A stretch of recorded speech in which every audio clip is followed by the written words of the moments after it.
The NDC is not against private sector participation in critical installations or in critical sectors of our economy. In fact, the John Mahama government is pursuing a framework that would bring in private sector participation in a niche area of ECG's operation, which is distribution, to be able to do a number of things, to be able to improve the governance, to be able to bring in efficiencies that would improve the quality of service, to be able to ensure that we are able to reduce the collection losses and the illegal connections that continue to be major problems that, bedevil the ECG, that has led it to the debt that it currently is, experiencing.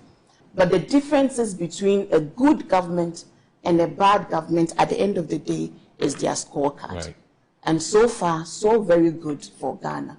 So we will continue to pursue all members of the previous administration, even members of our own administration, that are found wanting of the law. What is the big deal if the government of the day believes that there are issues that must be looked into? It's not a big deal. Everybody must account. If somebody goes to BNI Yoko, it makes the person a criminal. She herself will go to Yoko and BNI.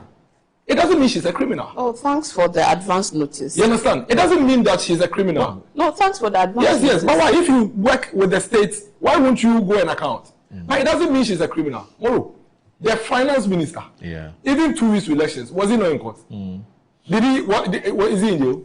Not at all. So what is he talking about? What is she talking about? The fact that you go and invite people to question them about the government dealings. But you going to Yoko and BNI means that you're a criminal? There may have been some transfers from ECG to PDS. So that is government's belief. So government is now going to look into it and ascertain whether that belief is grounded in fact or not. Is that the case?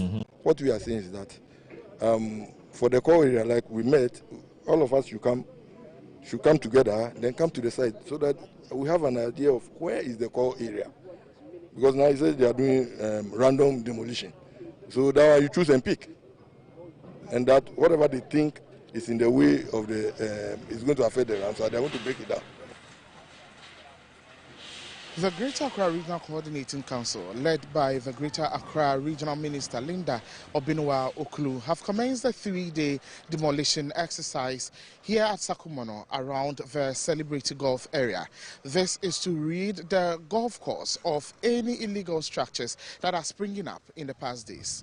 The operation, led by the Forestry Commission in collaboration with REGSEC and the Tema West Municipal Assembly, started Tuesday, May 5, 2026, and is expected to run for 3 days. Officials say all unauthorized developments within the core zone will be cleared. As far as we are concerned, ours is to protect Ramsar site, and that is exactly what we are doing. No mercy for anybody.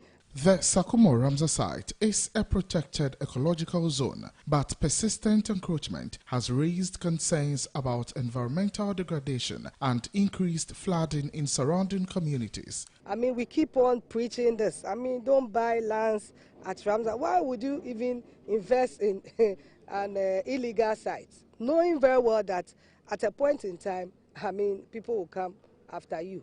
And so it's a caution to others. We are pleading.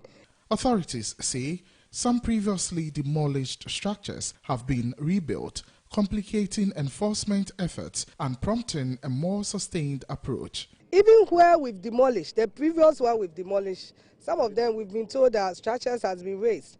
And so we have a lot of work to do, trust me.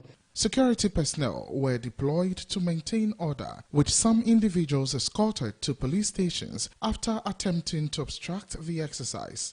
Some people came and the military have to escort them to the police stations. How many people? I cannot tell, but I mean, I don't know the number, but a lot of them came. And so this time around, like you said, we have to arrest to serve as a deterrent to others. The regional minister, who was unhappy about the development, promised to dig deeper to find out which people are selling this land illegally and making developers take hold of the golf course.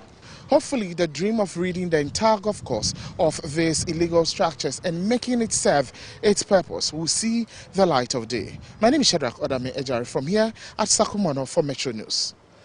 If you issue a permit to an illegal, knowing very well that the place is illegal, you issue permit, you also face the law. Some of them has been transferred to the north. I mean, just to serve, I mean, as a kind of punishment for them, so that when they realize that what they did was wrong and they bring them back to Accra or other. If you issue a permit to an illegal, knowing very well that the place is illegal, you issue permit, you also face the law. Some of them has been transferred to the north. I mean, just to serve, I mean, as a kind of punishment for them, so that when they realize that what they did was wrong and they bring them back to Accra or other places.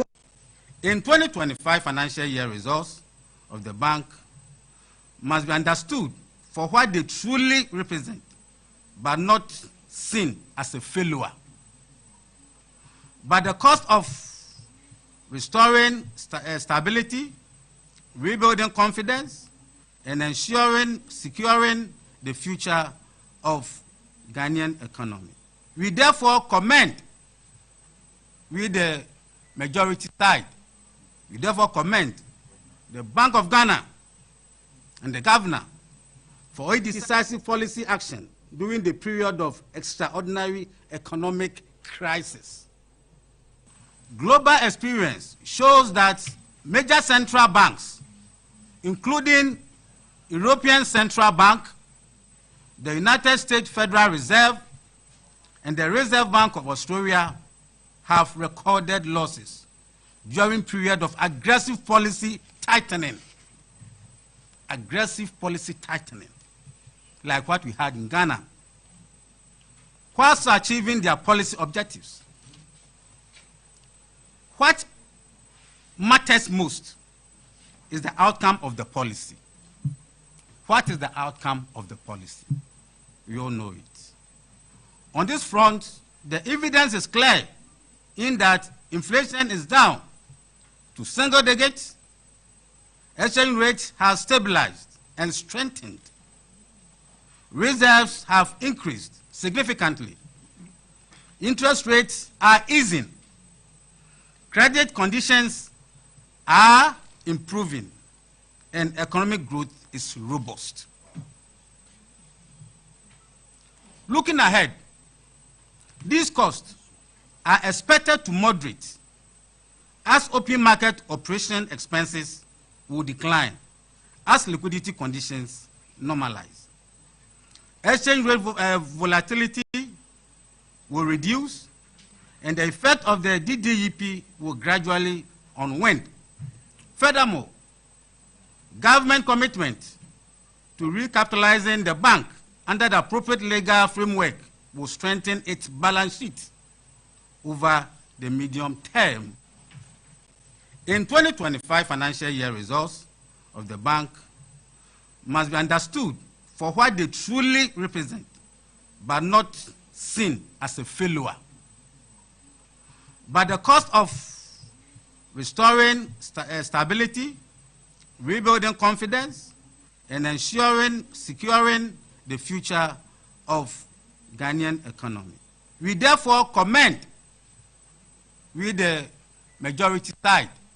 We therefore commend the Bank of Ghana and the governor for a decisive policy action during the period of extraordinary economic crisis. Global experience shows that major central banks, including European Central Bank, the United States Federal Reserve, and the Reserve Bank of Australia, have recorded losses during period of aggressive policy tightening. Aggressive policy tightening, like what we had in Ghana, whilst achieving their policy objectives. What matters most is the outcome of the policy. what is the outcome of the policy? We all know it. On this front, the evidence is clear in that inflation is down to single digits, exchange rate has stabilized and strengthened, reserves have increased significantly, interest rates are easing, credit conditions are improving, and economic growth is robust. Looking ahead, these costs are expected to moderate as open market operation expenses will decline as liquidity conditions normalize. Exchange rate volatility will reduce, and the effect of the DDEP will gradually unwind. Furthermore, government commitment to recapitalizing the bank under the appropriate legal framework will strengthen its balance sheet over the medium term. In 2025 financial year, results of the bank must be understood for what they truly represent, but not seen as a failure. But the cost of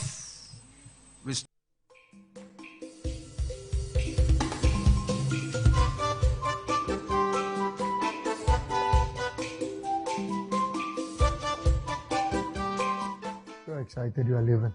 Maybe it's a mixed feeling because one, you would have to leave your families behind, and also because you don't know what's going to happen there because you're going to someone's country. You've got to be hopeful, you know, and you've got to be determined.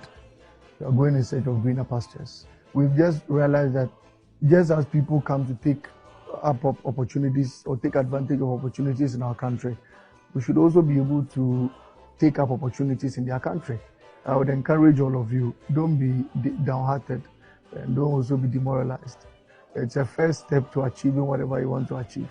And I think that it is better to explore such opportunities than be seated at home here doing nothing.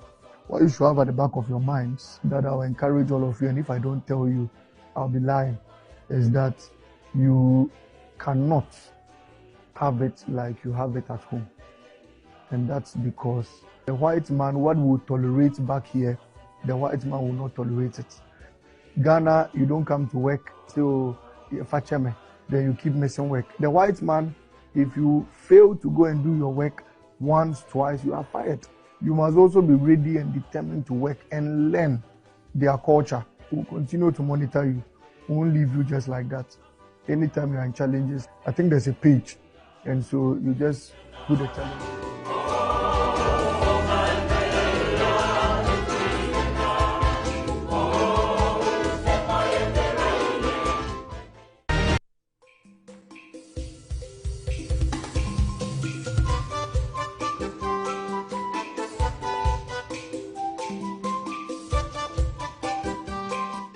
Excited you are living. Maybe it's a mixed feeling because one, you would have to leave your families behind, and also because you don't know what's going to happen there because you're going to someone's country. You've got to be hopeful, you know, and you've got to be determined. You're going in search of greener pastures. We've just realized that just as people come to take up opportunities or take advantage of opportunities in our country, we should also be able to take up opportunities in their country. I would encourage all of you, don't be downhearted and don't also be demoralized. It's a first step to achieving whatever you want to achieve. And I think that it is better to explore such opportunities than be seated at home here doing nothing.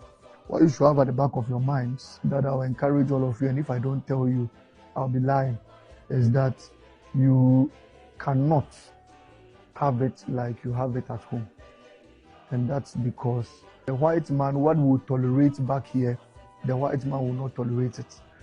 Ghana, you don't come to work, so then you keep missing work. The white man, if you fail to go and do your work once, twice, you are fired. You must also be ready and determined to work and learn their culture. We'll continue to monitor you. We won't leave you just like that. Anytime you're in challenges, I think there's a page. And so you just put the challenge.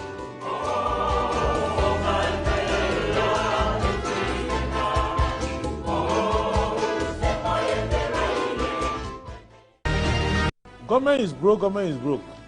But people are spending billions to go inside the government that is broke. Have you ever seen a minister who resigned because government is broke before?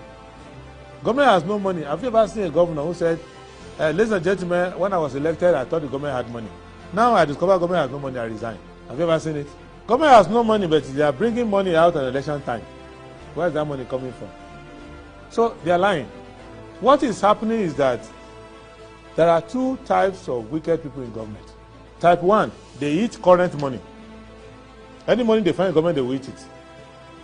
They are wicked about that one. There is type 2. Type 2, they eat current money and future money. They will say, my term will end next year. When I leave, how will I eat money? Let me borrow money now and borrow money of the future and eat it now.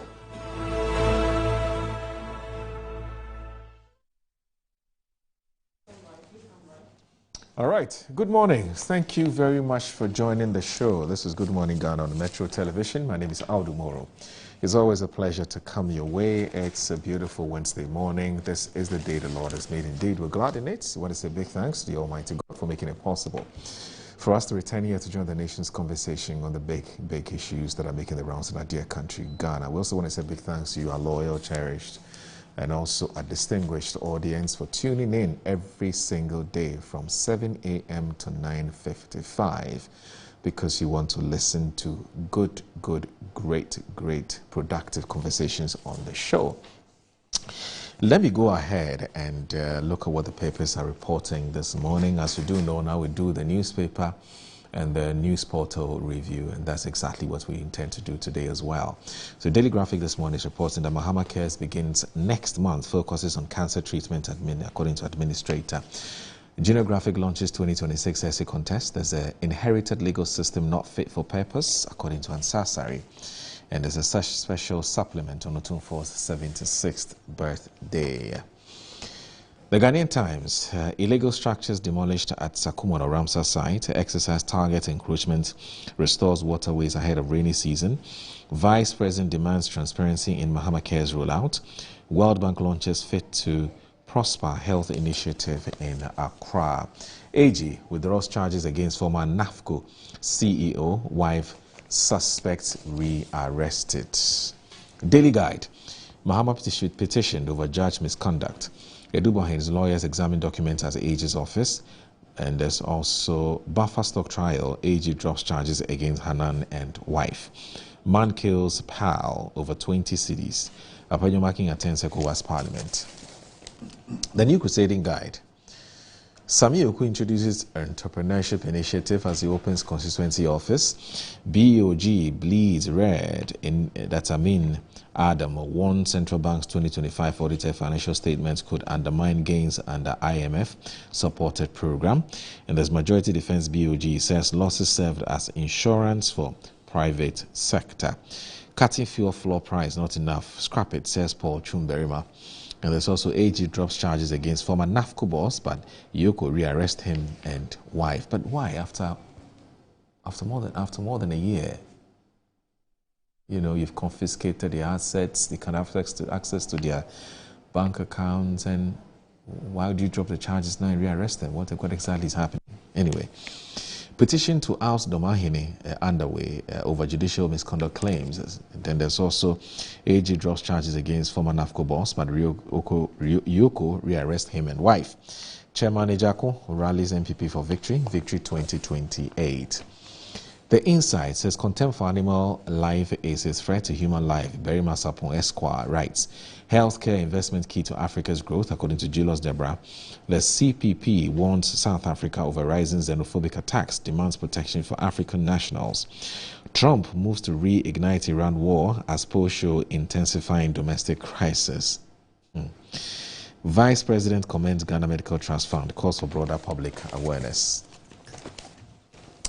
The Herald this morning says Mahama's executive secretary roars at ambitious appointees. I've seen that article yesterday. It's a very interesting one. Perhaps we'll look at it this morning.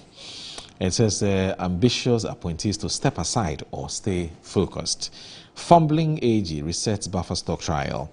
There's a CDS visits troops on 1.7 billion Accra Kumasi Expressway corridor. And as angry workers accuse NMC of inaction on a GBC bus, Get Fund initiative secures 2.25 million cedis Joburg boost for Volta School. The Ghanaian publisher says Park Chair demands BOJ recap deal disclosure, and as Baffa stock trial, former CEO wife discharged. Roads Minister fumes at Maripoma, deliver 20% of loose contract. Majority defense BOJ loss as stabilization cost. Wontumi versus Republic, AG submits no needs. The Accra Times, this one, it says, Afoko seeks MPP elders' blessings. Majority caucus describes BOG losses as crisis buffer for private sector.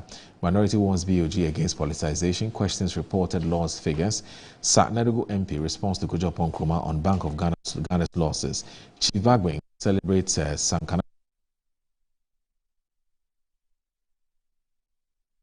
Festival. And there's an Embrace Financial and Trade Report in Samuel Ajimai. Zanato Pan-African Parliament, UNIMAC IJ promotes ethical journalism, Rector reveals. And then you have the custodian that says, Amin Adam petition MF fiscal risk, rising cost and debt bedding. Catholic Bishop Islam Accra UDT demand probe, and as police service interdicts 5 personnel. The Daily Post is reporting that Roads Minister blasts lazy contractors, and there's a Vice President comments Ghana Medical Trust Fund calls for broader public awareness. And then there's Ghana acquires Boeing 737 freighter to strengthen regional trade, and there's NHIA waives NHIA's registration and renewal fees as part of Storm Initiative. Netherlands and Germany to return Ghana's artifacts in their possession. The Inquisitor this morning says that curbing illegal gold trade, Gold Board Task Force at work. Electrochem needs 1,500 workers to harvest salt at Ada. And as health care investment key to economic growth in Africa, according to Julius Debra. Don't panic, Ramadan to Adentan BCE candidates. The Business and Financial Times. GHA seeks reforms to strengthen hotel industry. STC online booking outage stretches into months. Passengers seek clarity. Bank of Africa Group CEO pays working visit. And as EU touts balance trade mode as economy grapples with China deficit. And then you have the Daily Searchlight. There's major strike on the way. Laboratory professionals announced nationwide strike amid governance crisis at Kolebu Teaching Hospital. Pressure mounts on government to activate completed Weija Children's Hospital, serving thousands from residents at as an MP. There's alleged judicial misconduct. Mahama petition to remove appeal court judge. And then you have state withdraws charges against former Buffer Stock CEO as fresh evidence emerges in a 78 million cedis case. All right, so that's it for the newspapers. Let me now go to the online portals or the news portals, and you have my journal online. Health Ministry blames procurement irregularities and payment disputes for Weija Children's Hospital delay. And then you also have government evacuates man in viral South Africa xenophobia video attack. Air Ghana increases cargo fleet with third Boeing 737 freighter boosting West Africa trade. And the Greater Accra Minister apologizes over Northern posting remarks. The City Newsroom says misprocurement behind delay in Weija Pediatric Hospital opening. And there's Dr. Oforisa for Mark's birthday with 600-bed dormitory for PRESEC. Ghana eyes fresh investor inflows as economic recovery gains global traction. And Ghana signs gas deal with E and others production at OCTP by 2028. Ghana says, how can you pay 330 cedis for a 2-bedroom rent? Samuel Atamil's blast site staff. And Roads Minister concludes tour of Savannah and Upper West projects. Herbert Mensah delivers candid assessment of black staff. Ghanaians over Dumso Haruna Mohammed tackles NDC. And then you have Metro TV Online. Reached first UCL final in 20 years after Saka downs Atletico. 1 million more midwives, Ghana's moment to act. as Ghana rebuilt air transport sector, and as of Ghana's 39th ranking on the Press Freedom Index and structural challenges. Yoko arrest suspects after charges dropped in Buffer Store case. All right, so that's it for the newspaper and the newspaper review. Please stay with us. This is Good Morning Ghana on the Metro Television. Don't go anywhere. I'll be introducing my guest shortly, please. Tanumo, Onunchoni ha o dangma, Chichele wekun. When Yanuchumo, Osoli Mojiake, Ubaonani, Aya, Baba Shushui. Amen.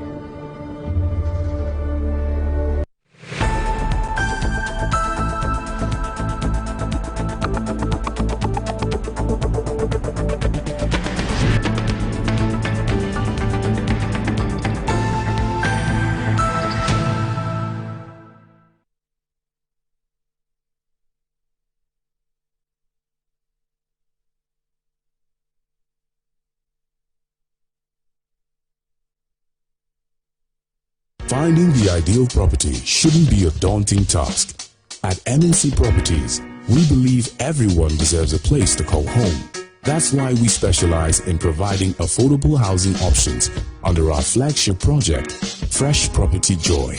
Specifically designed for low and medium income earners, our range of customizable homes includes 2 and 3 bedroom standard and executive options, all meticulously crafted using innovative interlocking brick technology.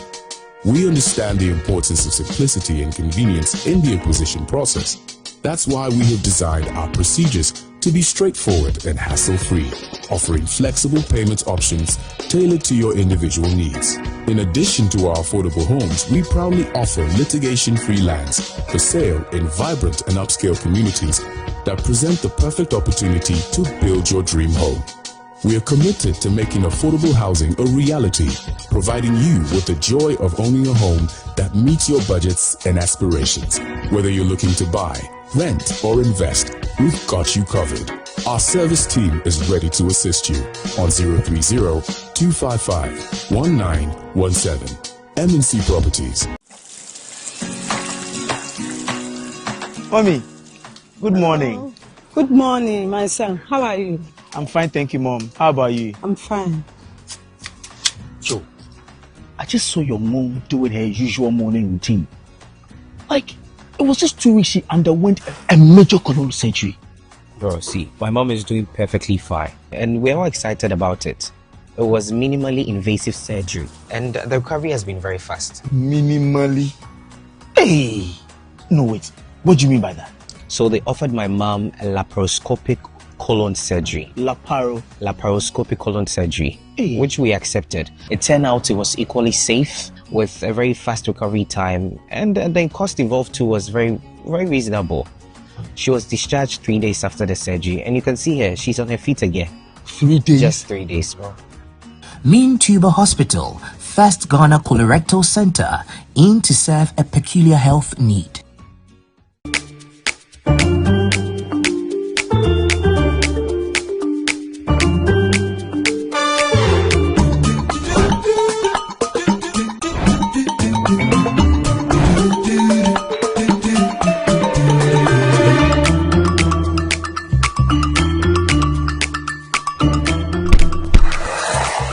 Hey buddy, it's me Azar.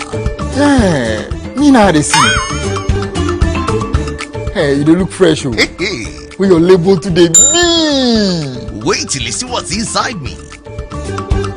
Azar, freshly made inside and out for greater coverage and colors that last longer and beautify your walls, spaces and places. Azar, no size. Go ahead.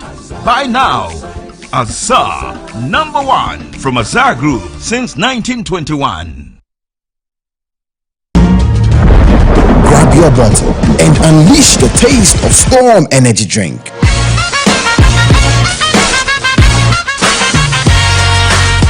A bold flavor, a big attitude, feel the vibe, own the moment. It's your time to be different. Storm Energy Drink, make your mark. Excessive drinking can be detrimental to health, not recommended for persons under 18 years, lactating mothers, pregnant women, and people sensitive to caffeine. This advert is FDA approved.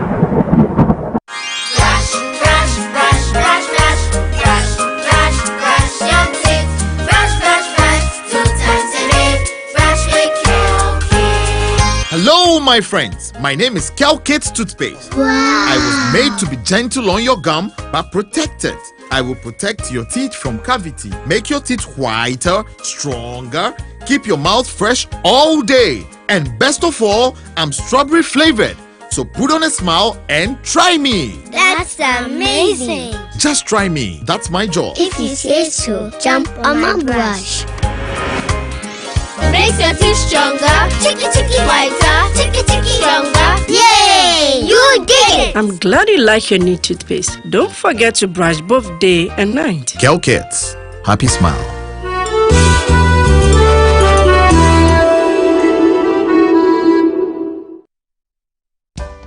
In my line of work, a confident smile is everything. Kel Charcoal Toothpaste keeps me on top of my game and ensures my smile is always radiant and bright.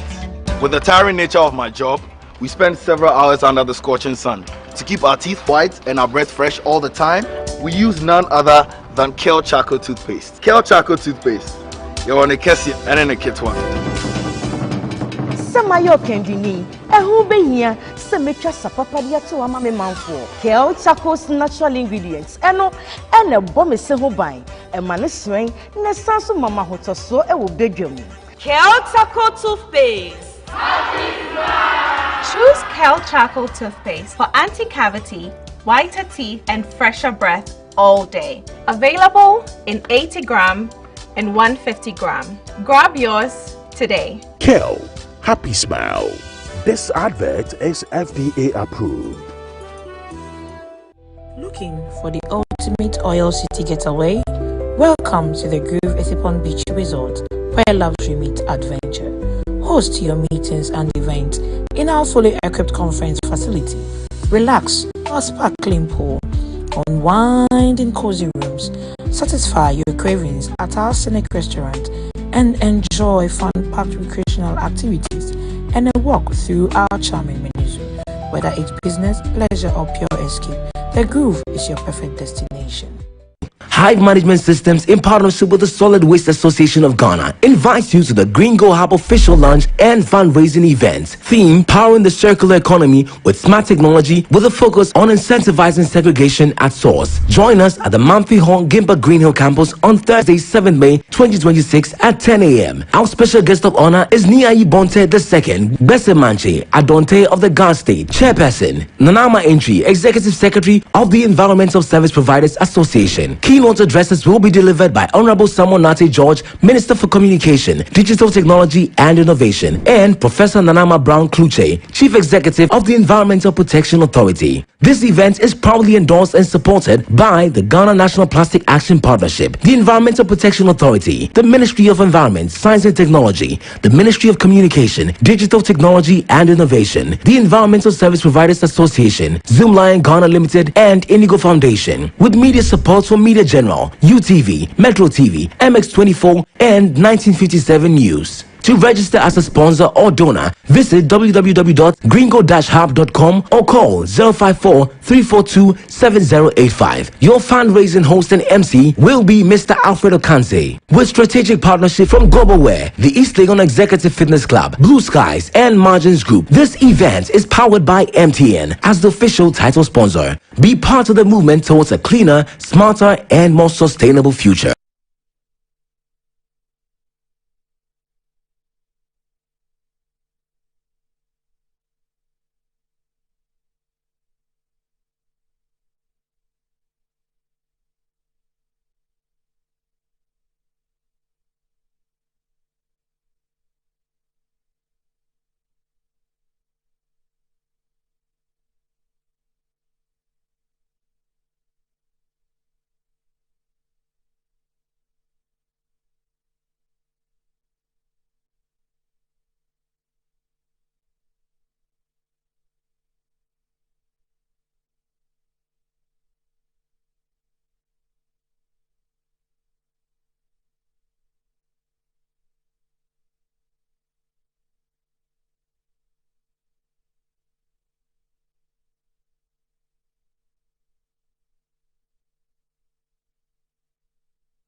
All right, so you're watching Good Morning Ghana on Metro Television. The show is also live on 94.1 FM. Some of you yesterday called to complain that the broadcast on the radio station is what's even the word?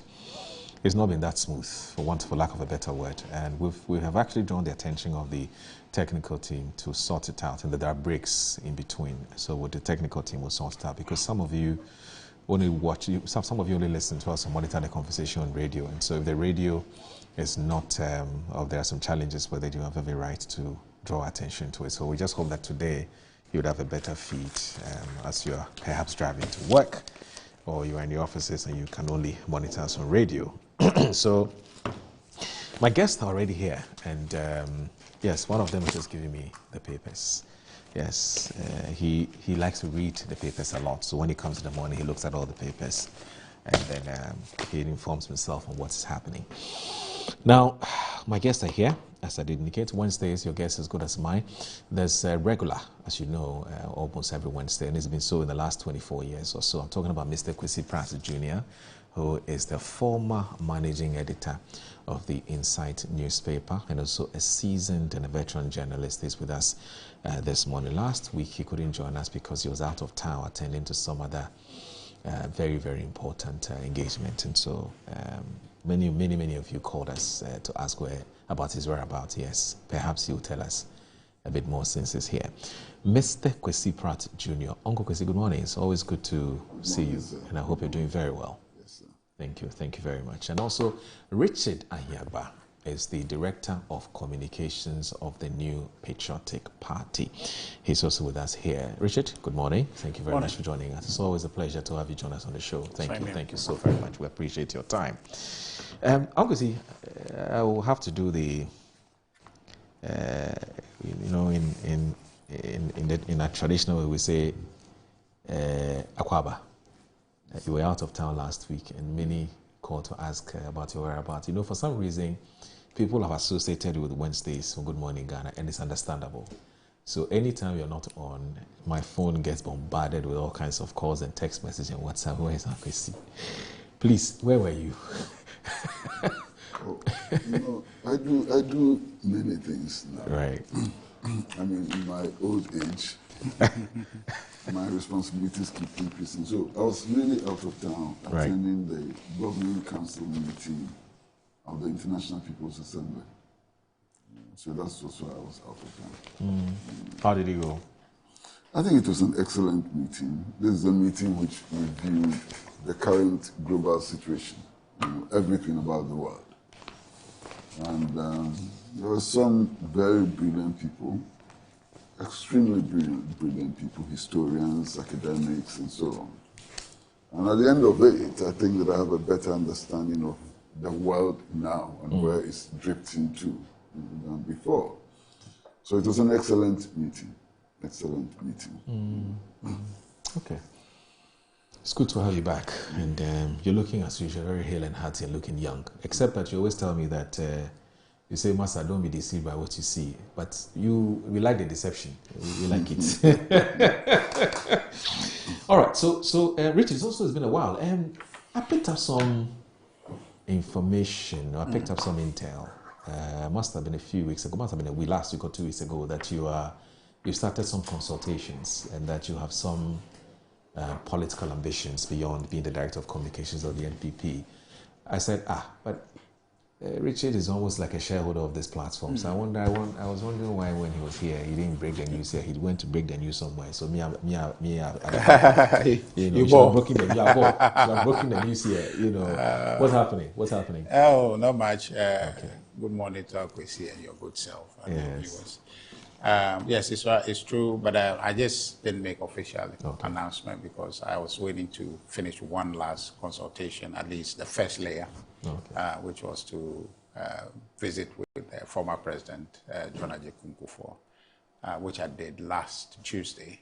And so that completes the first layer of consultation. Of course, from now till the constituency election is done and we have the delegates set for our election, there are different layers of consultations that I'm engaged in.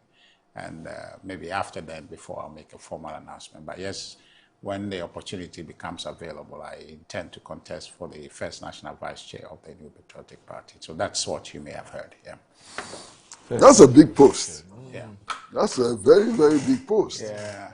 Well, but of course, I mean, Richard, I mean, let's face it, you are qualified to contest for the position of president. Absolutely. You're 40 years and above, qualified to be a member of parliament and so on. So why not? Yeah. Why not? And he's done so well for his party, eh? Yeah, he's done well. I mean, it's one of the, people don't get it, but one of the most difficult things to do for a party is to steer the communications of a political party. It's very difficult because whether this thing is good or bad, you still have to find a way of defending it. And sometimes they are the most unresourced, wing of the political parties, and so sometimes they have to dig deep. Their own resources. Most criticized, most vilified. Yes, and so yes.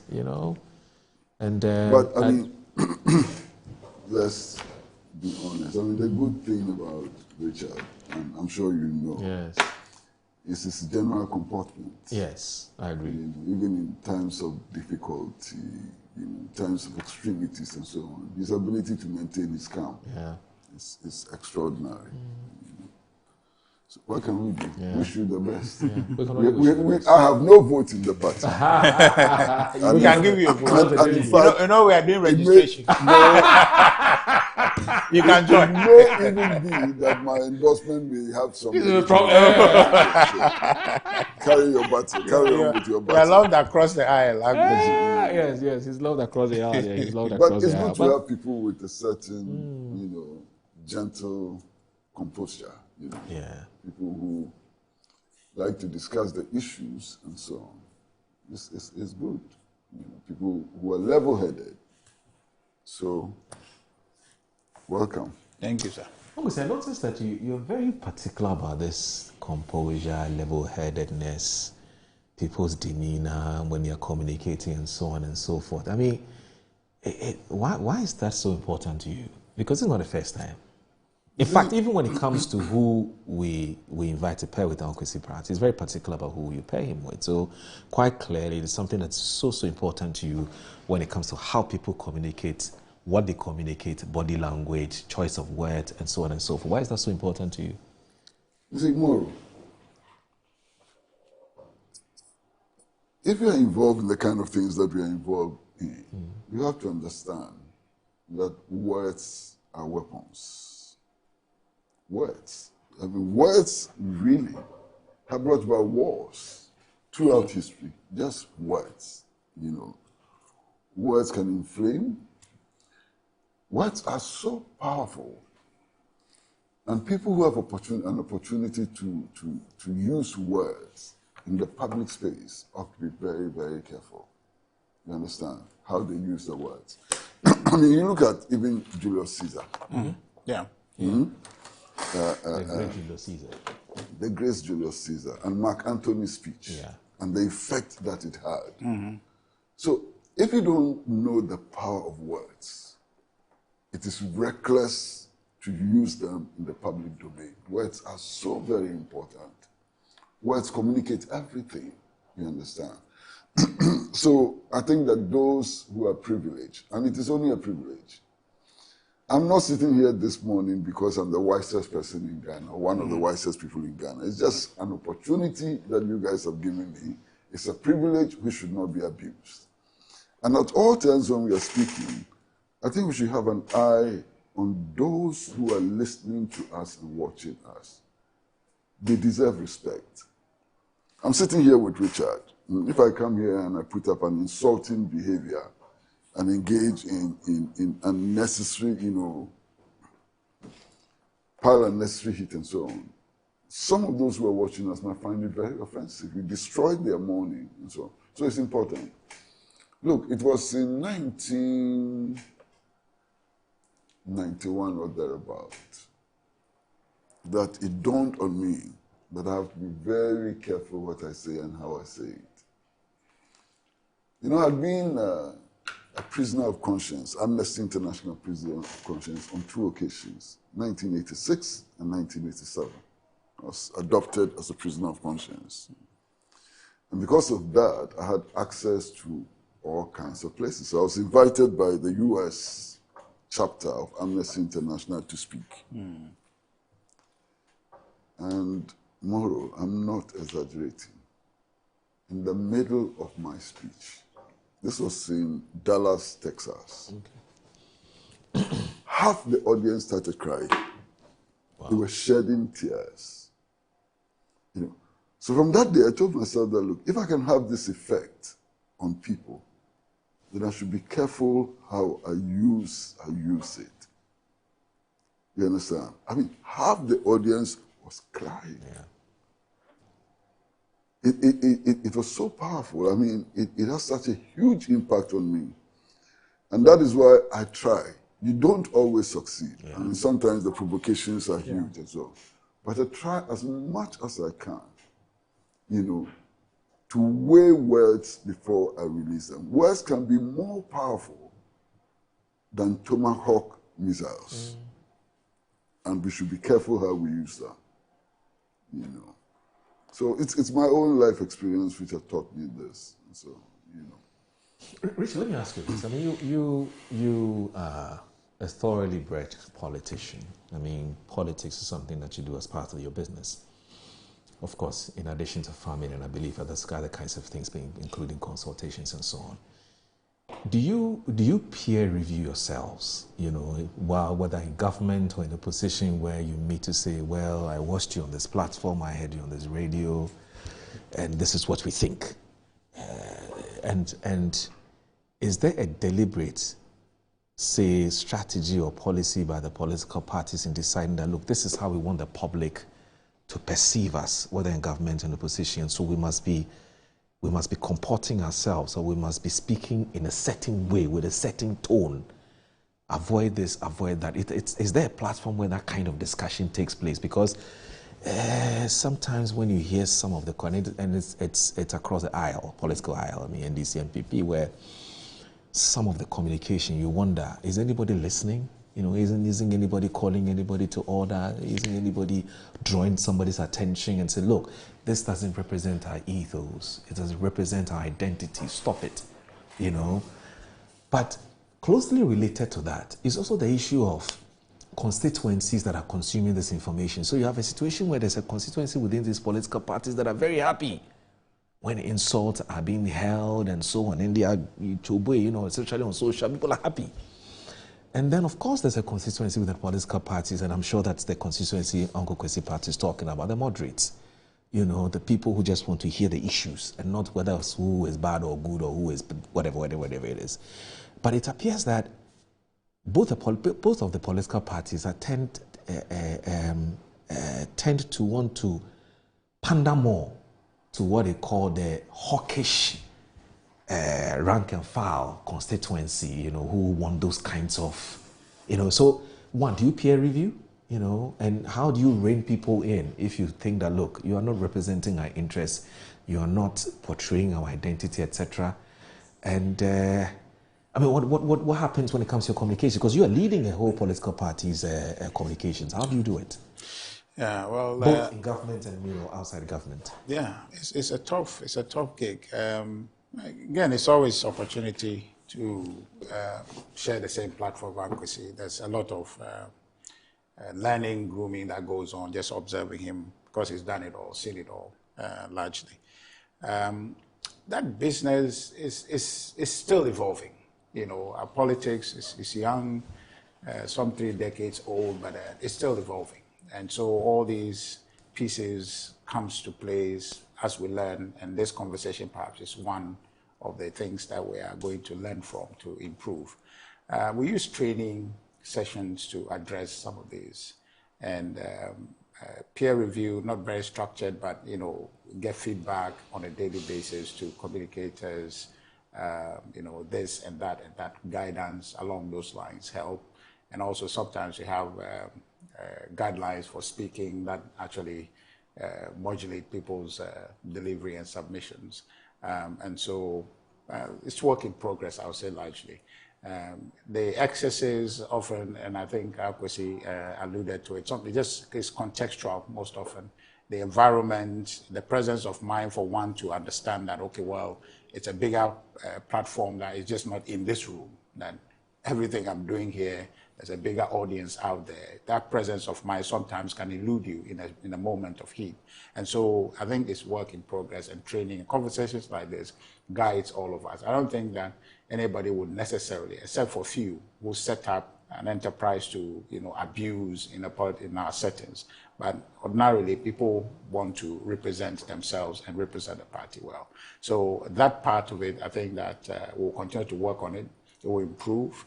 But every so often there'll be slippages. But by and large, I think we are aiming, I think, to improve the environment. I was just talking yesterday about how insulting our politics has become. It's nauseating, and it makes anybody who thinks he can insult call themselves politicians.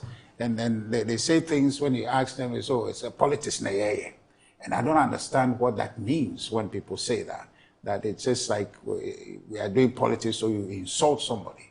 And how do you do politics? What is that? So as if it's like, so it's cheapening our politics, and perhaps in the long run undermine our democracy, because the nobility that comes with public service, the aura around it, the respect, which then also translates to me being in the office, seeing that it's not an ordinary role that I have, that I owe people responsibility and therefore conduct myself well. That also is lost, because the people who you are leading have taken it cheaply, they are insulting and all that. So the whole thing becomes child's play. And that's what I fear our democracy is trending toward, if we allow for all these insults and indiscretions to carry on. It weakens what we are trying to build, and perhaps in the future nobody will be interested in politics anymore. You see, Moro, I think you've raised a very important issue. Okay. To be honest, one of the communicators that I really admire is Ejeni Mwati. Oh, James. He's now with SIC. Yeah. The former host of... If I lie, just tell me. Yeah. The Gold Morning. He was with the Radio Gold. Yes, the Gold Morning. In fact, he was at some point was spokesperson for Professor Jane, yes. Never gets angry. Cool, level-headed, analytical, and so on. I mean, you can't get better than Ejeni, and so on. James. So I really admire him because of what, and I'm wondering why, at this time, when his party has extreme difficulties with communication, and NDC today has a serious communication problem, he's sitting in SIC. And that's some deployment that I would never understand. You understand? And he's not the only one. Yeah, But you see, my brother, in this business, especially those who act as spokespersons, when a spokesperson speaks, it is the principal who is speaking. True. Absolutely. That's why you're the spokesperson. If you're a spokesperson, when you speak, it's the principal who is speaking. Absolutely. So, to a very large extent, the spokesperson must endeavor, must try, must make the effort to reason and sound like the person you speak for. When there's a gulf between the spokesperson and the personality that the spokesperson speaks for, that's a huge problem. Yeah. You understand? And if you look around the political space now, let me be careful. Yeah, but if you look around the political space now, you see this mismatch all the time. Mismatch all the time. And for me, it's a huge problem. But okay, see, why do I keep somebody who doesn't exemplify my values? Well, but that is for the political leadership to decide. It's for the political class to decide. If today Richard Anyangba his style of communication is at odds with what the NPP wants the public to perceive them. It's for the NPP to decide. Why would they keep him? Yeah, but that is for the NPP to decide. It's not for me to decide. You understand? So this business of spokesperson is a very important business. In fact, a spokesperson, to a very large extent, carries the same authority as the person they speak for. Because when the spokesperson speaks, it's the person who is speaking. Literally. You understand? And that is why they are very high up In many jurisdictions, spokespersons attend cabinet meetings. Yes. You know, they are involved in decision-making processes and so on. Yes. So that they have enough information and understanding of the information to be able to reflect whoever they speak for. Sure. But here, it's like a ministry's, oh my goodness, I should be careful not to cross up. You know, in some areas, they are just, and again, I should be careful again because ultimately you have to be careful. Moro, there's a misunderstanding of the role of PR in Ghana. Really? Yes, complete misunderstanding of the role of PR. I was in PR for a long time. Yeah, I know. You understand? Even to the extent that eventually we had to work with the Ministry of Information and so on. Yeah. Some bosses, including some ministers and so on, and this is not now, the understanding of a PR person is an errand person. Yeah. So the PR person, if it's a woman, unfortunately, is sent to go to market to go and do shopping. Carry the bag of the minister and so on. That's not the role of the PR person. You know, but this is the misunderstanding, you know, of PR, which we've carried to this level and so on. Again, in a political space like this, where there's a sense of combat, and there's a strong sense of combat today, okay, people think that the more outrageous you are, the more effective you are. It is not true. Yeah, champion. I mean, there's no truth in Champion it at all. communicator. Yeah. Yes. You don't have to be outrageous. Make your point. And one of the things, too, that is important in communications, as far as I'm concerned, is the ability to recognize your mistakes when they are made. To retract your mistakes, and where necessary, to apologize. It's so very important in communication. Look, we are all human. Tomorrow, you as human as Richard, and I am human, and so on. We all have our weaknesses. You can't know everything. You can't be right all the time. So when you make the mistake, be humble enough to admit that you've made a mistake and to pull back. It adds some weight to what you say, and so on. Anyway, this is not a communications class. But Richard, let me ask you this, Richard. I want us to wrap up on this matter and move to the more substantive issues on as far as what the papers are reporting are concerned or is concerned. But is there a difficulty really? Because you see, you have a situation where I raised this issue before, talking about those who are listening, the consumers of the information you're putting out. So you have it, and I don't have any empirical evidence to show this, empirical data, but it appears that majority of the ordinary party people tend to like people who are very combative and very aggressive and sometimes even a bit disrespectful in the way they communicate. I may be wrong, but that's the kind of impression I get. And so the communicators feel emboldened when they speak in that manner. I mean, if social media was sufficient empirical data, you can tell when you go on social media, the number of people who would commend people because they spoke in a certain way, even to say, and then you hear both the MPP and you hear, Charlie, boot for boot. You come, I come at you. You talk one, I talk 10. I mean, where is the relevance of differentiation? Because you see, if a political party, if you have two political parties who have the same, you can call it idiosyncrasies, what then are you pitching to the electorate who are your buyers? What differentiates you? What differentiates A from B? So back to the question I'm asking, is there a real difficulty in trying to rein communicators in and to tell them that speak in a certain way? But at the same time, the party was saying, you are too slow. If you're going to be this slow, you can't get power. African politics, you have to do it hard, do it the hard way. You have to go after, But at the same time, no, there are people who despise this type of communication. Let's teach the public that we're different. Look, How do you manage this? Because I have so much which I will share with you. And if Richard finishes. Okay. Well, I mean, Moro, you're so right in diagnosing the issue relative to the basics. Yeah. Right. The Americans call it the red meat. So these are things that you give to your base, and it keeps them glued. You're very happy. Yeah. So, but then there's a tendency you can go overboard, and the basis for the two political parties are given, right? There are things you do to sustain their continuous support base. A lot of them is sociological, that they are members of the party. It hasn't changed. A lot of them is family, education upbringing. So the attachment is almost permanent. You can say that there is nothing you can do to clip them off the party. They are just there, and so. Such people, it's a matter of strategy to understand how you straddle between them and the deciding electorate in the middle, who then would consume and then be able to judge based on what the delivery is that the party is putting, ideas, comportment, and the things of that nature.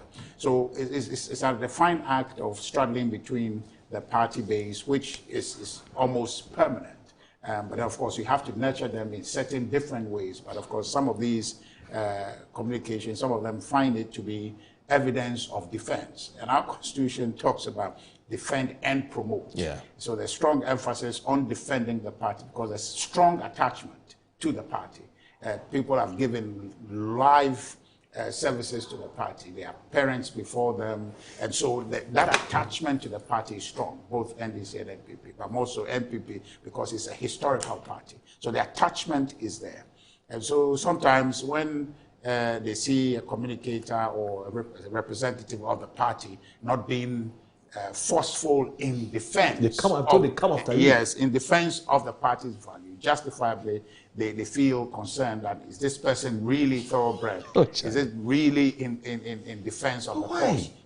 So that comes to play. But it's a question of continuous education. We had some system for internal communication. I think we need to go back to that, intensify through our trainings to get people to understand that it is our party. We believe in the values of the party. We want to promote the party, we want the party to succeed, but we can't do it all by ourselves. We need to open the barn, have more people to come in so we can drive an agenda for Ghana. I think that continuous education in-house will get people to understand. Once you are factual and you're trying all your best to push the party's interests, or if you were in government's interest, I think that it would come together at some time. But politics everywhere, you have the base. What they feed on is quite different from what the general electorate feed on. So it's an act of struggling. I know. Even when it comes to deployment, No, I beg you. This business of politics deals with all aspects of life. Yeah. At a certain level, it's an intellectual exercise. Yes. At a certain level, it's a purely technical exercise and so on. Yeah. And you take any political party, even including the so-called small parties, there are thousands of people in the party. Yeah. And usually, there is competition for recognition. Yes. And so on. So you're talking about economic policy. There are so many people in the party who cannot speak to economic policy. They think that is the responsibility of the well-educated and so on. You understand? So how do they get noticed? By slapping somebody. True. Okay? He needs to be noticed. And being noticed comes with all kinds of rewards and so on. And I've seen at a political rally, somebody slapping somebody, giving a dirty slap. And I go to the person and say, why did you do that? And the explanation is clear. It's attention seeking. And so that is there. But you see, the parties are also beginning to operate in a way which look like a Hitlerite operation. What does that mean? Hitlerite operation. Yes. I know about Hitler, but yes, it's obvious. Yes. Further and better. Goebbels and so on. Know all of that. You see, our parties have communication teams. One, most of them select who speaks on panels like this. So if you come on a panel like this and the selectors are not happy with you, you're not coming back again. And people want to come. That's true. Okay. So they will do things to please the selectors. Yes. And the selectors are usually sitting at the back, yes, watching you and seeing whether you punch the enemy well enough or you didn't punch the enemy well enough. You know, an enemy, yes, you know, is the description. Yes. So that's a problem. Secondly, you know, on many of the shows, we were not allowed to carry our phones because phones can be distracting. Yes. Have you noticed that the political party representatives always carry their phones on the show? Yes. What do you think they are doing? They take Because that. there's a team watching the show. Yes. You understand? There's a team watching the show. Yes. And feeding information to them as to what to say and how to react. Exactly. So they need their phones all the time. Yes. So you innocently come and sit on Good Morning Ghana platform, thinking that you're going to have a healthy interaction, discussion of a topic and so on. And you're actually, an army is fighting you. Yes. A complete whole army is fighting you. There are people sitting in a room, listening to the discussion, texting messages and sending notes and so on to the guy you are discussing with on how to floor you. I think this to some extent is an abuse. You understand? I think to some extent it's an abuse. Including telling them that you are being too nice to Uncle Kwesi. Oh, there's a friend of mine. Too nice to Uncle Kwesi. Yeah, punch him. Yeah, there's a friend of mine who actually, I think you were there when he said it, who actually had a problem. Because he smiled with me on the platform. And the man said, but how can you be smiling with him? I think, Moro, you were there when he said that. You know? They were so angry with him because he was smiling with me. But such a he can it's not institutionalized that way. No, but when the airways were liberalized, I used to do live programs. I used to do a live program on Vibe FM. Vibe FM, yes. You know, and I like to just open the phone lines for people to just express themselves. Yes. After a couple of weeks, I realized that it was the same people who were calling. So I asked myself, what am I doing here? This is not public opinion. This is engineered. This is put together. You understand? It's an army. Two armies are fighting. You know. The problem is that these people are so well equipped. Some of them have 5 phones. Wow. Richard Ibalai told me. Yeah. Oh, back in the day. Some of them have 5 phones, 5 different numbers. Yes. There's an army which is ringing the radio station, trying to capture the line and so on. So if you're an individual, you would never get through. It would be magical for an individual to get through. You understand? What against million? And what is worse, some of the anchors are in league with these Yes. That's true. So the anchors give them a way of reaching them. So public opinion really is varied. What we are hearing is not public opinion. Yeah. This is completely skewed. Yeah. It's 2 armies, maybe 3 armies, you know, tearing at each other. And we have become victims. Yeah. I don't think that, look, those who struggled to open up the airwaves and so on, this is what they intended. You know? I mean, I was very close to Dr. Charles Lekubrobi when he started the Radio I Fight and so on. Look, the ambitions were honorable. Yeah. It was not to silence people, to take control, you know, using resource and so on. But that is what it has become. That is what it has become. Yeah. Take any radio station and listen for a week and come and tell me whether what I'm saying is wrong or true. Same voices all the time. Yeah. Okay? Same voices all the time.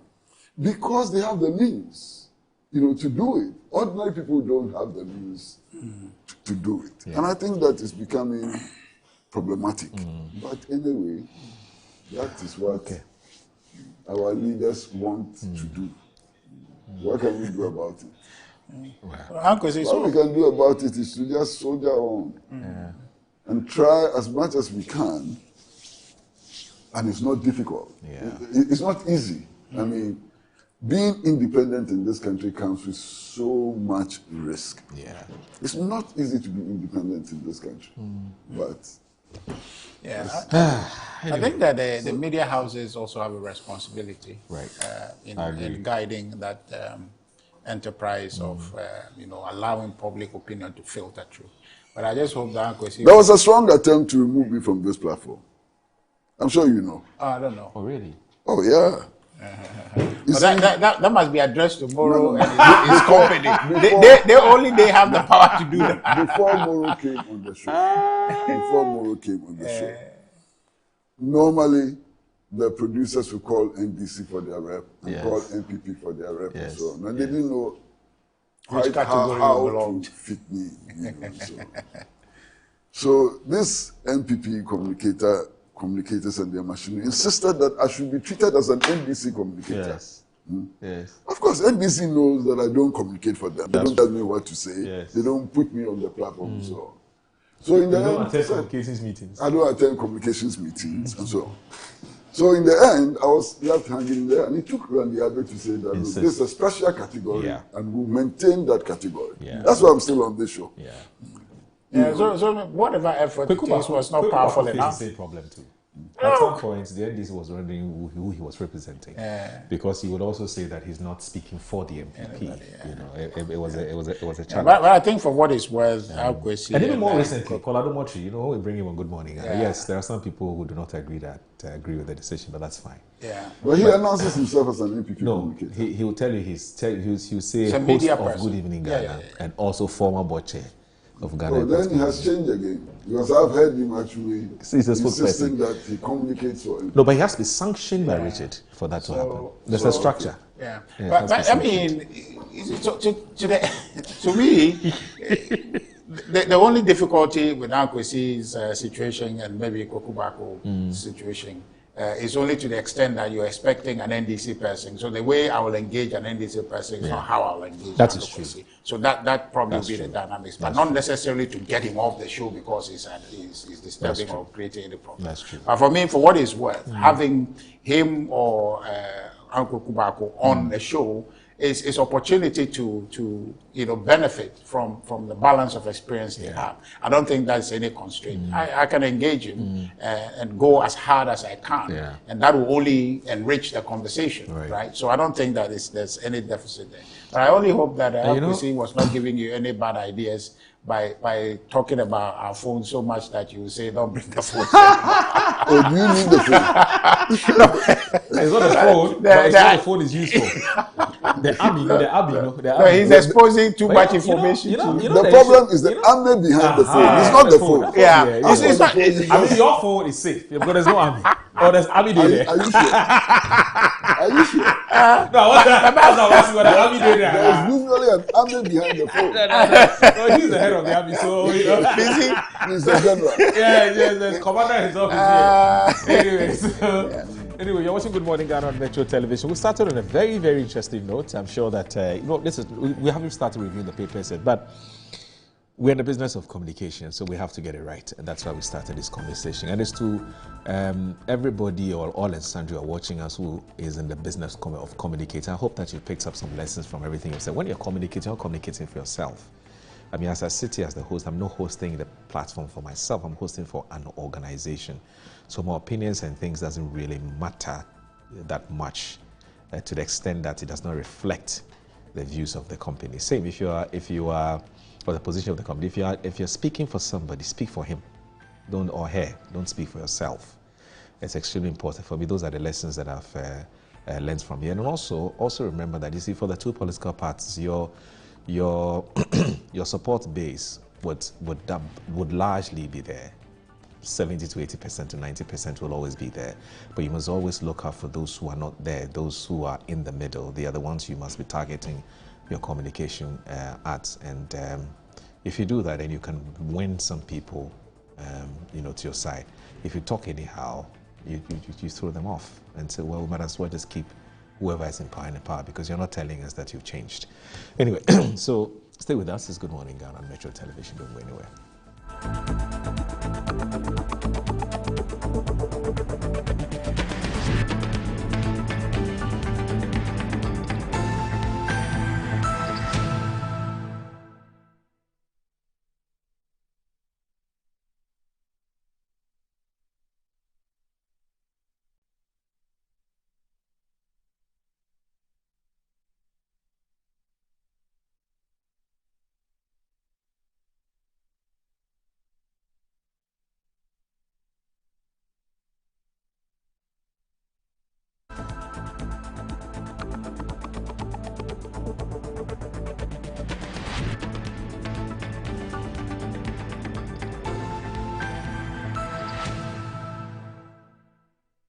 Finding the ideal property shouldn't be a daunting task.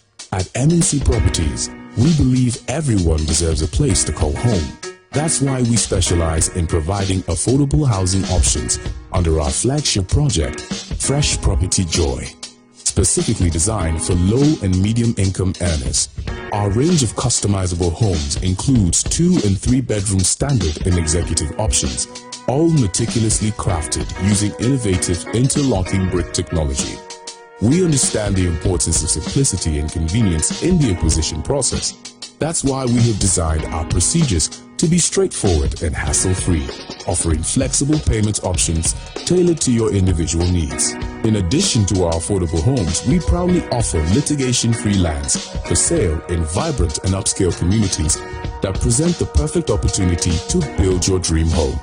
We are committed to making affordable housing a reality, providing you with the joy of owning a home that meets your budgets and aspirations. Whether you're looking to buy, rent, or invest, we've got you covered. Our service team is ready to assist you on 030-255-1917. MNC Properties. Mommy, good morning. Good morning, my son. How are you? I'm fine, thank you, Mom. How about you? I'm fine. Joe, I just saw your mom doing her usual morning routine. Like, it was just 2 weeks she underwent a major colon surgery. Bro, see, my mom is doing perfectly fine, and we're all excited about it. It was minimally invasive surgery, and the recovery has been very fast. Minimally? Hey! No, wait. What do you mean by that? So they offered my mom a laparoscopic colon surgery. Laparoscopic colon surgery, which we accepted. It turned out it was equally safe with a very fast recovery time, and the cost involved too was very reasonable. She was discharged 3 days after the surgery, and you can see her, she's on her feet again. 3 days? Just 3 days, bro. Mean Tuber Hospital, First Ghana Colorectal Center, aimed to serve a peculiar health need.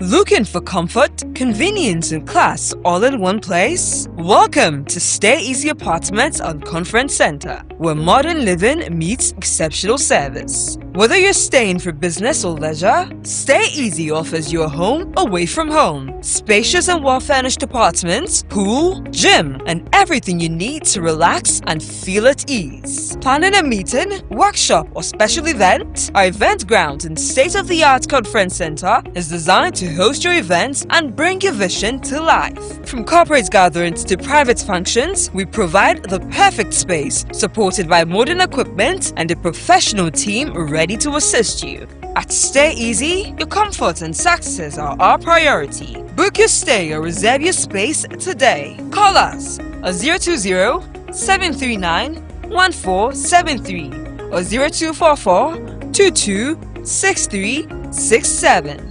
Stay Easy Apartments and Conference Center. Stay easy with us.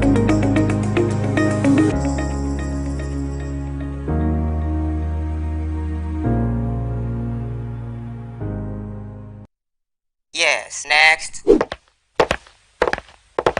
Hey, Nadia Benson, Me didn't tum. Mr. Femi Kakalika, just call me cockroach. Now, Mr. Femi once now. Hey, that's you. Improve car.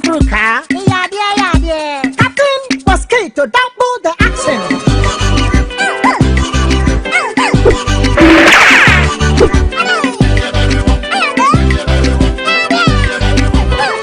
Me did this sasso spray. Mr. Femi sasso quell. Yeah, go to my sasso union.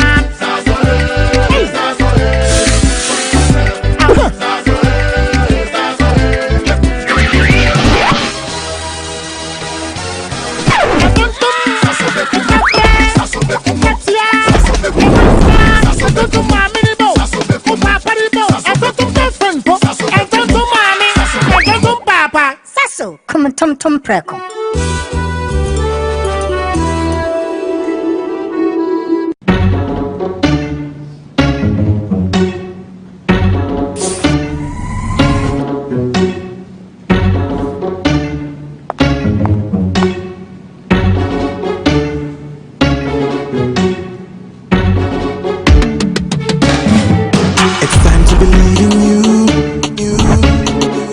we are changing, so should you.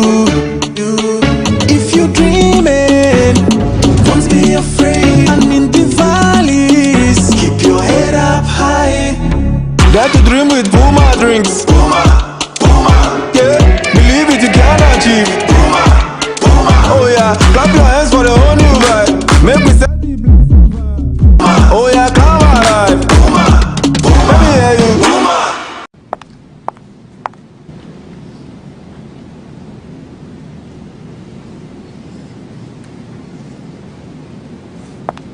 Puma drinks, a whole new vibe. Another quality product from Casa Precon. This advertisement has been vetted and approved by the FDA.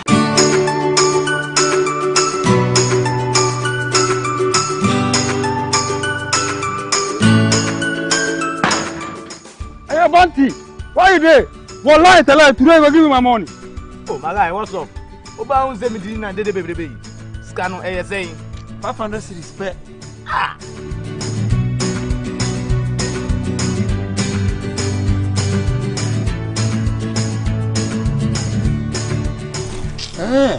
I see. Level don't change. But to show me the way. Oh, there's some sorry, Amanua. Talk to babe. ¿Quieres ganar dinero? Huh? Cash.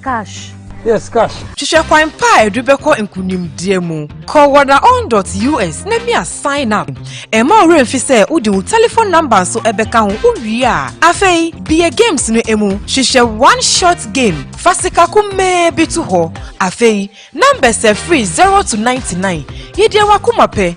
Na obenya sikakyɛde free 50 Ghana cedis. Kopim 500 Ghana cedis. So it be easy like that. Just like that. So I'll go buy my dream car. Por supuesto. Just visit wanaown.us and win some cool cash prizes. It's Bemi. Boom! You need too much. Play responsibly. Gaming can be addictive. Accredited and endorsed by the Gaming Commission of Ghana. Launching BSc Development Economics at the Ghana Christian University College. Study a job-ready university program, BSc Development Economics at the Ghana Christian University College. Job is ready for graduates who possess degrees and certificates in BSc Development Economics, professional certificate in Theoeconomy, certificate in Theoeconomy with business. Enroll at the Department of Theology and Economics at the Ghana Christian University College, Amrahia, Adenta Dodua Road, Accra. Full bursary is available for BSc Development Economics graduates to study master's program at a state university in South Africa. Enroll now. Take advantage of this opportunity to join elite professionals in economics. Call 0557 351 090 or 0575 633 307 or 030 296 0542. WhatsApp us on 0557 351 090 or you can get in touch online on www.theoeconomy.edu.gh. Powered by the Center for Theology and Economics, CTEC.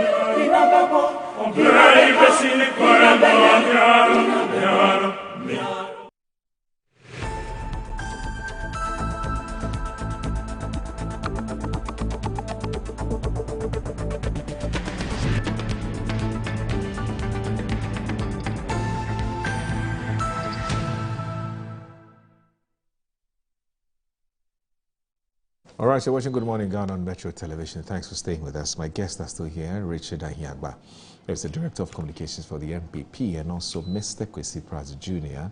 is the former Managing Editor of the Insight newspaper and also a veteran journalist. So, gentlemen, I want us to look at this issue. It's not entirely new. I mean, Mr. Kwesi Pratt Jr. a few times has been here, and he's had cause to caution persons who are peaking ahead of time to stop it and rather focus on the job at hand, which is to deliver on the very mandate that Ghanaians have given you, to deliver on the social contract that you have with the people, and then when you do a good job, perhaps Ghanaians will renew your mandate. It doesn't really matter who you put out there. Of course, it matters, but to a very small extent. And it appears that the Executive Secretary to the President shares the same opinion with Mr. Kwesi Pratt Jr. or a similar, similar, depends on how you look at it. But when I read the story, I'm sure that you would understand it. Now, the Herald today has published, in fact, yesterday somebody sent me the link when it was published. And no wonder it's in some of the papers today. So to the second page, it says Mohammed's executive secretary roars at ambitious appointees. And it has the picture of them. So Callistus doesn't mention anybody's name, but the Herald has the picture of Ato, Castle Ato Force, who's the finance minister, and Mr. Julius Deborah. I haven't heard the two of them say anywhere that they want to become president, but I'm sure that there's something the Herald know that we don't know, so we can grant them that. Larry is a credible journalist, so I don't have any reason to doubt what he's saying. Now it says that the executive secretary to the president, John Dramani Mahama, has issued a stern caution to government appointees and party figures nursing ambitions to lead the NDC, urging them to step aside if their political aspirations threaten to undermine their current responsibilities and the mandate of the administration. In an article published on the Daily Graphic online portal yesterday, May 5, 2026, Dr. Callistus Mahama stressed that public office demands undivided commitment and discipline, warning against the dangers of allowing personal ambition to interfere with governance. I'm going to quote him. Public office is, at its core, a trust. It demands presence, attention, and a full measure of commitment. It does not lend itself easily to divided focus. He cautioned that when personal ambitions begins to compete with the demands of governance, it leads to a quiet erosion of performance, discipline, and ultimately trust, adding that those who cannot subordinate ambition to duty risk doing injustice to both. Dr. Mahama further notes that where such tension becomes irreconcilable, right? Stepping aside should be seen as an honorable cause rather than a sign of weakness. The nation deserves full service, ambition deserves honest pursuit. The two must not be confused. The Executive Secretary underscored the fragility of the government's reset agenda, warning that it remains in the early stages and requires consistent discipline and collective focus to succeed. According to him, the administration's progress could be undermined if officials begin to prioritize factional interest or future political positioning over national mandate. There is a quiet danger, and I'm going to quote him. There's a quiet danger that sometimes creeps into political life. Attention shifts from the work at hand to the question of what comes next, he observed, cautioning that discussions about succession in 2028 are emerging prematurely. Dr. Mahama points out that when President Mahama assumed office in January 2025, Ghana faced significant economic challenges, and that required urgent and sustained attention. He stresses that barely a year and a half into his administration's tenure, it is premature to shift focus to leadership contest when the core mandate of stabilizing the economy and restoring public confidence is still ongoing. I quote him, President Mahama still has more than 2.5 years to deliver on the commitments made to the Ghanaian people. Those years are not excess time. They are the core of the mandate. Turning to internal party matters, Dr. Mahama notes that the NDC itself has not yet completed its internal electoral process, beginning from the branch level through to the national structure. He describes these processes as essential to the party's legitimate. I want to continue that here.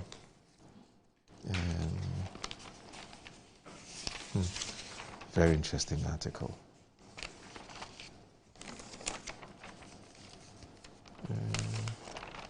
Okay.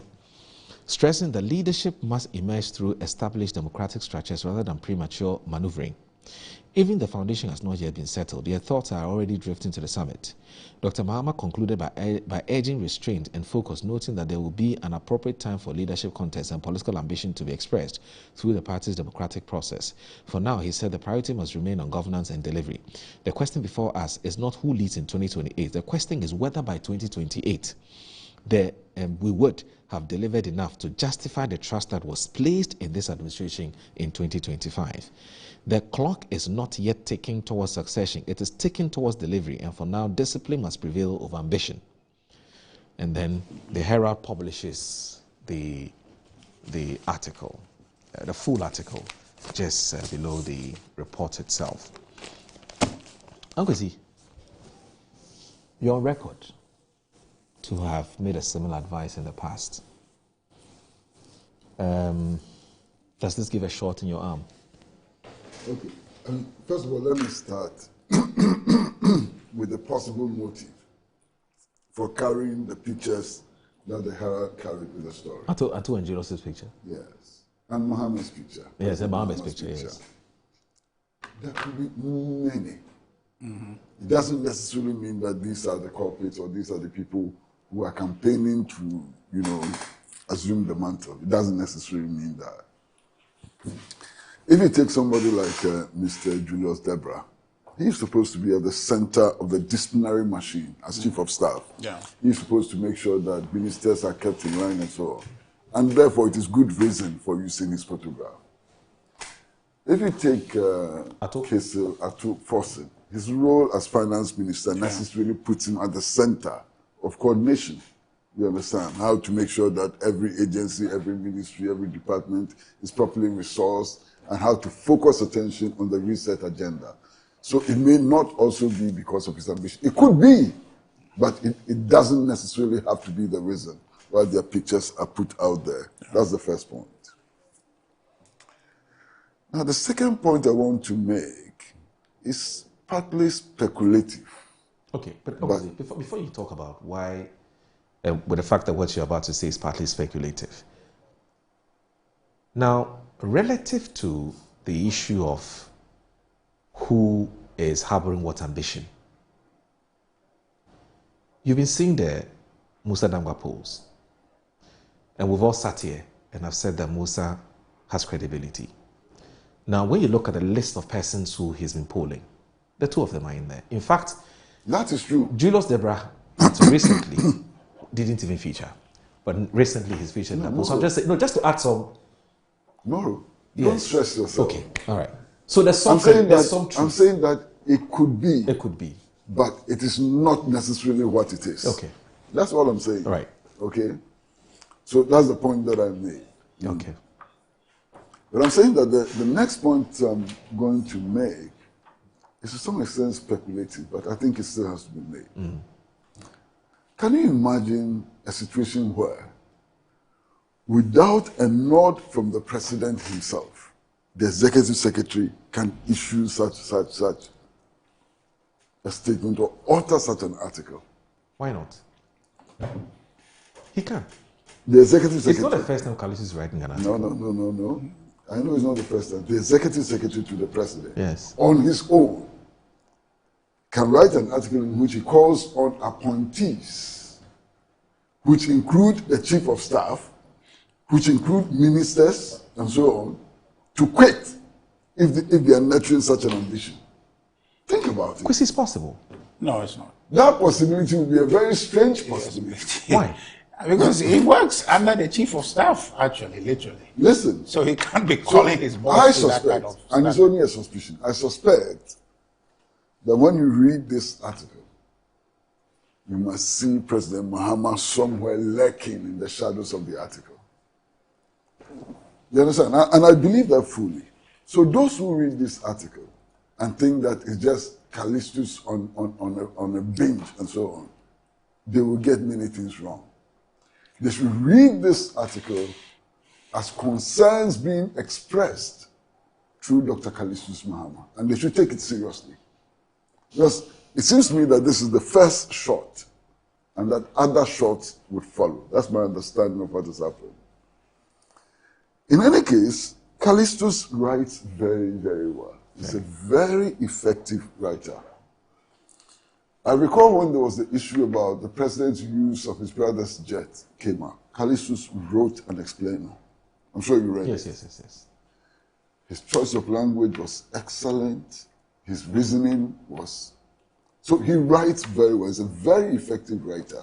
And if you read this article, it is clear that every word was deliberately chosen and put there. This is a work of art. I mean, clearly, I've read it. I read it only this morning, and it's a work of art, deliberately done. My brother, I agree with Callistus 100%. If it was possible to agree with him more than 100%, I will. Please, let's say 100. Listen, what is happening within the government machinery, to a very large extent, is even an insult to the people of Ghana. What is happening? We have elected a government 4-year term.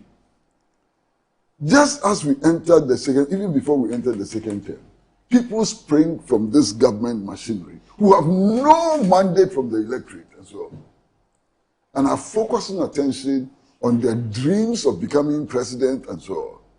And Callistus makes the point. You see, let's take anybody in government. Let's say that there are 3 ministers who all want to be president. What do you think will happen in practice, in real practice? Everybody's practice as a minister will be skewed towards giving them advantages.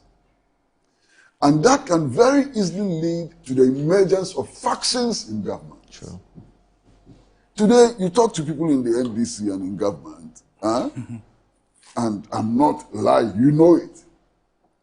The person either belongs to A faction or B faction or C faction and so on. It makes it impossible to work together as a team. It makes it impossible to focus on the prime responsibility of government. And I think it's a danger to the NDC itself. If this should continue, it would, to a very large extent, minimize the possibility of the NDC doing well in the next elections. The factionalism which is emerging is not in the interest of the NDC. There's no focus. And I'll tell you, I won't give you the details, but I'll tell you, I've spoken to people in the government machinery who think that they are not being adequately funded to achieve a national objective. And their suspicion is that they are not being adequately funded because those in charge of funding don't see them as part of their faction. Yes. I'm sure you've heard it. No, you're absolutely right. You understand? Yes. How do you run government like this? Crazy. How do you run government like this? You can't run government like this and succeed. So everything these reckless appointees do will be seen in the light of the effort to promote themselves so they can become presidents in future. That's a big problem. And really, I want to see this as the first shot from President Mahama himself. I want to see this as the first shot. But this first shot has delayed in coming. It should have come much, much earlier. By now, some people should have been sacked. Oh. Yes. But how do you appoint somebody and sack the person? If you appoint people who are not focusing on your research agenda, yes, and are focusing on their personal, individual ambition, some of which is hollow, there's no reason why some people should be seeing themselves as president. Some of them is. I'm sitting back. I say, this guy too wants to be president. How? You understand? It has no merit. And they are wasting the nation's time. They are wasting the president's opportunity, wasting everything on a reckless and useless ambition. You should have sacked them long ago. What is he waiting for? Sack them. Please, sack them. They are not helping in any way. They are not helping the country. They are not helping the president. They are not even helping themselves. Sack them, please. It's time for a major reshuffle in government. The dead wood should be put aside. Those who cannot focus on the national agenda have no business being in government. Those who are beginning to see themselves as emperors and so on. I mean, tomorrow, look, there are 35, 36 million Ghanaians. Anybody who stands in front of the mirror in his bedroom and comes to the conclusion that he is the best gift of God to Ghana is loony. Needs to have his brain examined. How How do leaders emerge? Leaders do not emerge through self-proclamation. Leaders emerge through self-proclamation. Not at all. They don't. And what you're having is self-proclamation. People who can't string two sentences together. People who struggle to string two sentences together are seeing themselves as presidents of the Republic. Kwame Nkrumah's Ghana. What is this? It's so shameful, it's so embarrassing. And I agree 100% with Callistus. And I would suggest very strongly to the president that he should take this thing seriously if he's not the man who instigated it in the first place. And deal with it. Look, you have a president, you have a vice president. The president, I have insisted, cannot go beyond one term now. The Constitution says so. I would not support the president violating the Constitution or trying to amend the Constitution as other despots have done in Africa. So, by 2028, President Mahama should give way. In the natural scheme of things, in terms of authority and so on, who is next? It doesn't mean that the person who is next in line today necessarily has to become the successor. It doesn't mean that. But there's a certain hierarchy that we are working with now. Now, if you are third in this hierarchy, or fifth in this hierarchy, or sixth in this hierarchy, and you start declaring your intention to succeed President Mahama, how do you deal with this structure? Think about it. How do you deal with this structure? So you're a minister, and you have ambitions of if ever the vice president should offer herself, you have ambitions of contesting her and defeating her. How do you work with her? They are human beings, so these are not machines, these are human beings. How do you work with her? So they are creating unnecessary problems for the president, they are creating unnecessary problems for Ghana, they are creating unnecessary problems for themselves. They should be sacked. You recall, so I see, so this is John Mahama's second term, Richard. And similar things happened in Nana Addo's second term as well. That's where people then began to come up to say that they were interested in succeeding. But Nana Addo put his foot down. Yeah, but he put his foot down. And President Kufuor put his foot down. Yeah. From where you sit, how do you see all of this playing out? As for Richard, I'm sure he knows as a matter of fact the people who would want to contest the presidential primaries for the NDC. We are all hearing the speculation. We are following the also speculation.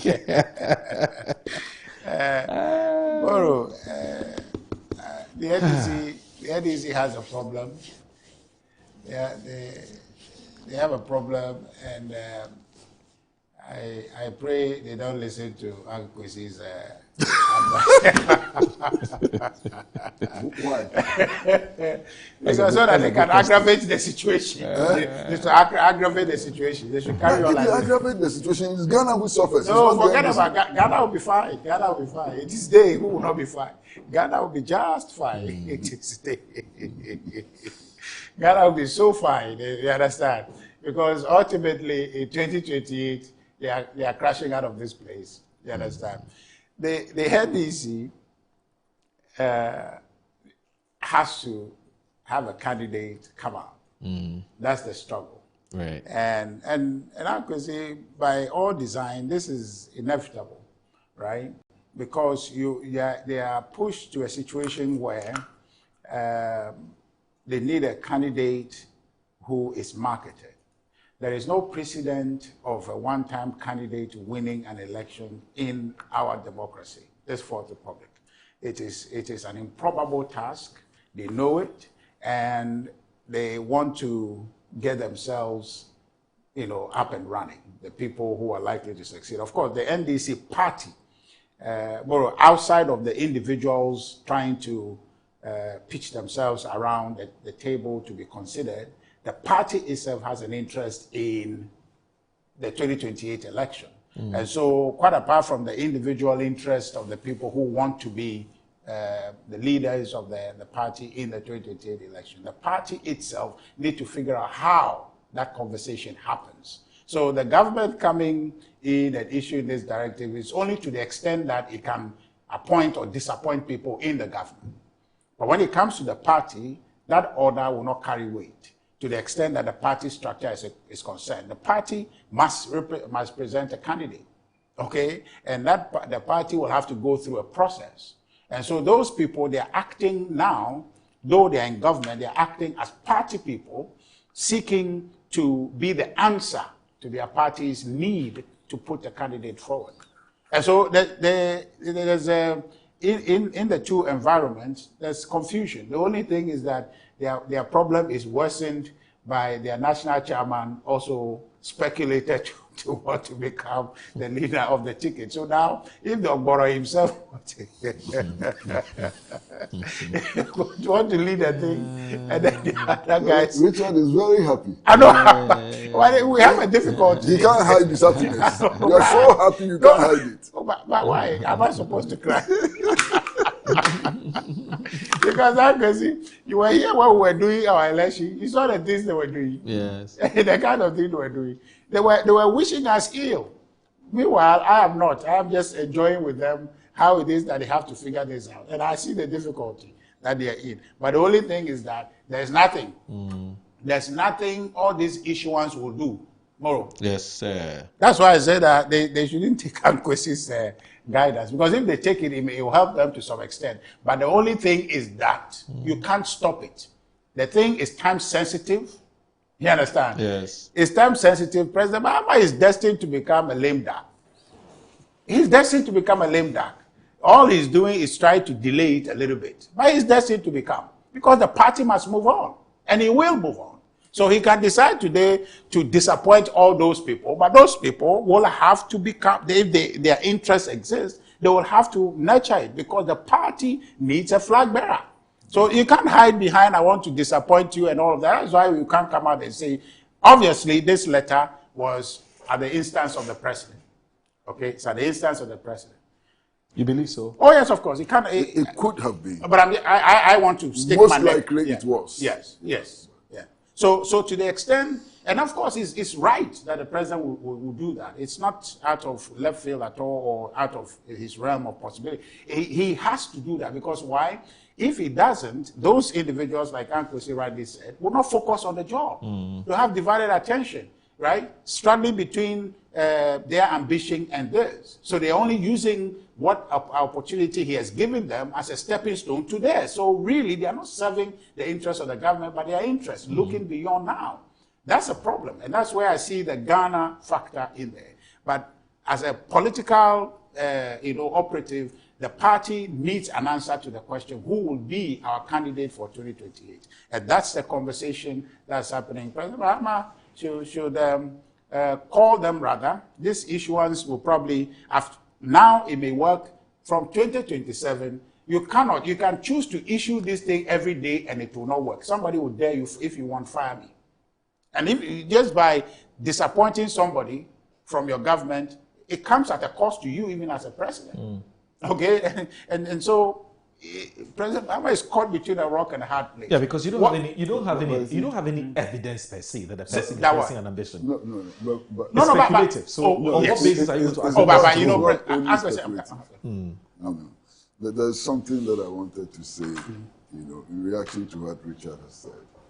Look, if the NDC is not able to fulfill the promises it made to the people of Ghana, they can bring the angel Gabriel as their presidential candidate. They won't do well in the elections. Fact. If the NDC fulfills the promises that it made to the people, and the people of Ghana come to the conclusion that, this party keeps its word, it has changed our destination, it has changed our life, and so on, it may not matter much who is elected as the next presidential candidate. Okay? And I think that should be at the core of the thinking of all these people who are jostling and so on. It is not an individual matter. And that's why I asked the first question. How does leadership emerge? Through self-proclamation? So those who actually want to be leaders in the future, their first task is to make sure that the Mahama administration succeeds. it keeps its promises. 24-hour economy, what is going to happen to it? That's where their focus should be. Nothing. Big push. They should make sure that it happens. You understand? So, and if they work so hard, and everybody comes to appreciate that it is because of their hard work that the party managed to fulfill its promises to the people and so on, leadership is automatic. It's automatic. That is how people have to see themselves working to become leaders.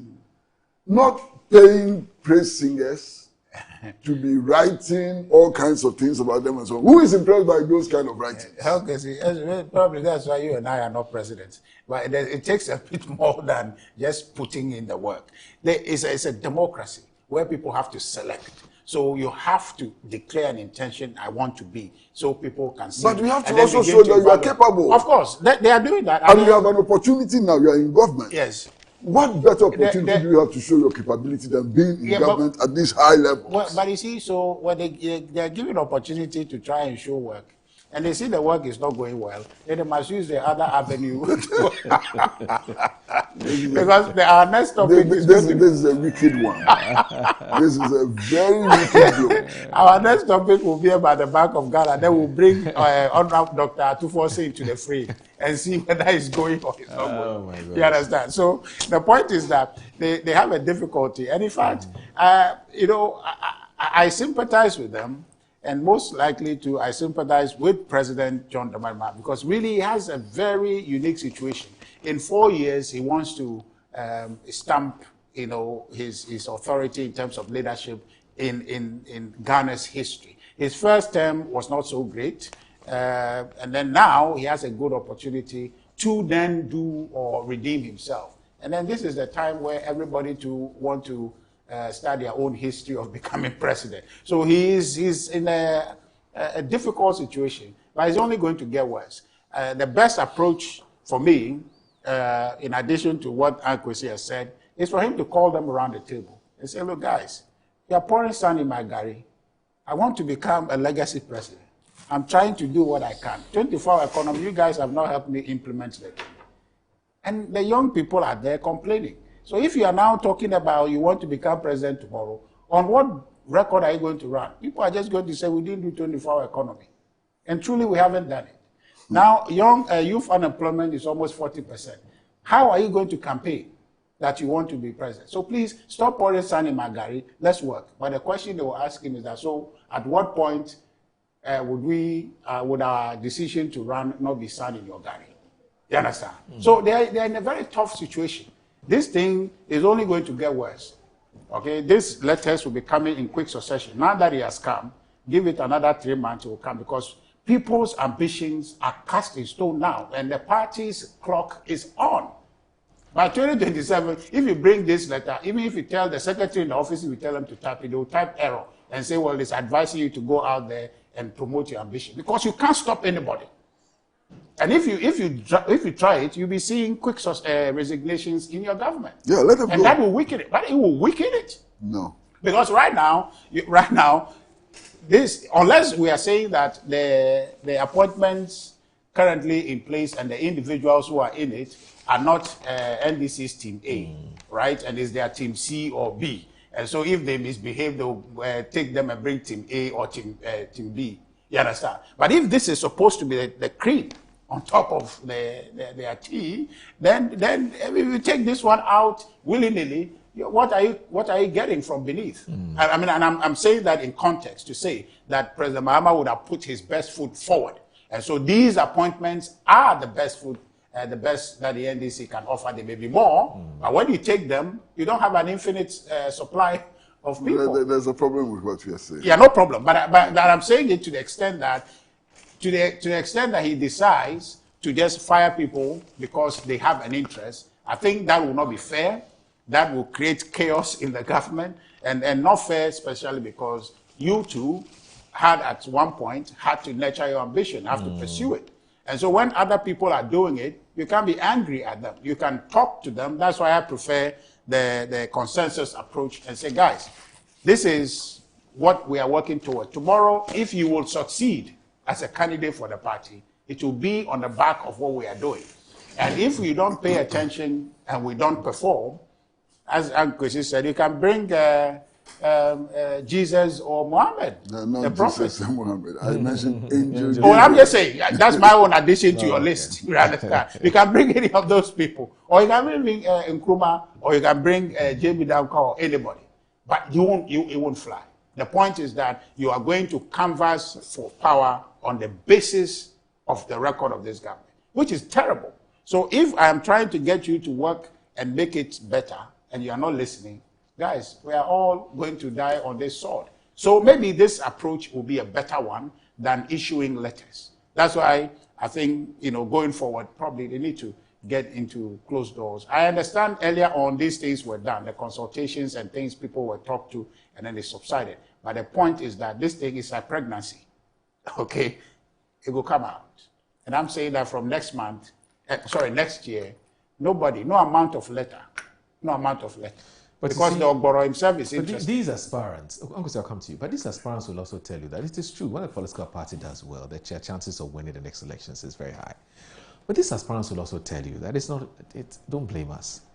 We have all kinds of people who approach us and tell us that they want us to lead our political parties. These are people we have deep sense of respect and recognition for.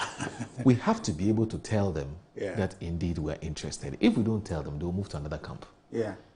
So do I just sit there and say, focus on the job at hand, let's succeed, and then a leader will emerge based on the circumstances? Or I have to start You have to respond. I have to start putting the pillars that, on the ground. Yeah. So I'm interested. No problem. So you see, how do you fault them? It is an And impossible. in any case, has anybody come to tell you that the fact that I'm interested in a position means that I'm not delivering what has been Yeah, given? yeah, yeah. I can show the numbers. Show the numbers that I'm doing well. I'm The doing my numbers job. are not there, Moro. The numbers are not there. That's the problem. that's why there is the issuance. I mean, the numbers are not there. So it's not in the letter. He was saying we must deliver. Yes. Which means that they haven't delivered. Okay. But they have 4 years. So I guess all I'm saying is that this situation is not tenable. This cracking of the whip and threatening people is not going to work. President Mahama himself is a product of a political process in the party that arrived at him. Okay, wherever the process was as consensus in 2012 and all of that stuff. But somehow he's a product of a political system. Okay, and so that political party has a need. That need must be met by its members, and its members are jostling for that. So whether he likes it or not, this will continue. If he were not the president, and somebody was a president, and he is part of the government, and he was interested in succeeding, this is how he's going to operate. So it is as if you are just trying to stifle people's opportunity. That's what it appears. I'm not saying that's what it's, but it appears that's what you're doing by telling them, don't put yourself up. This one, President should just take a rain check on it, allow the process to flow, and let's see how the cookie crumbles in the end. That's really what is so happy with the divided attention. Tomorrow. Anybody who assumes that by virtue of vice of their appointment into public positions as ministers and so on, they are the best this country can offer, is living in cuckoo's land. Listen, the very constitution we operate does not make it possible to gather the best. And you should be talking to President Kufuor about it, This constitution has so many caveats. To form a government, there has to be regional balance. And all of that, there has to be gender balance. There has to be ethnic balance. Yes. There are so many balances we have to achieve that the end product is always not the best.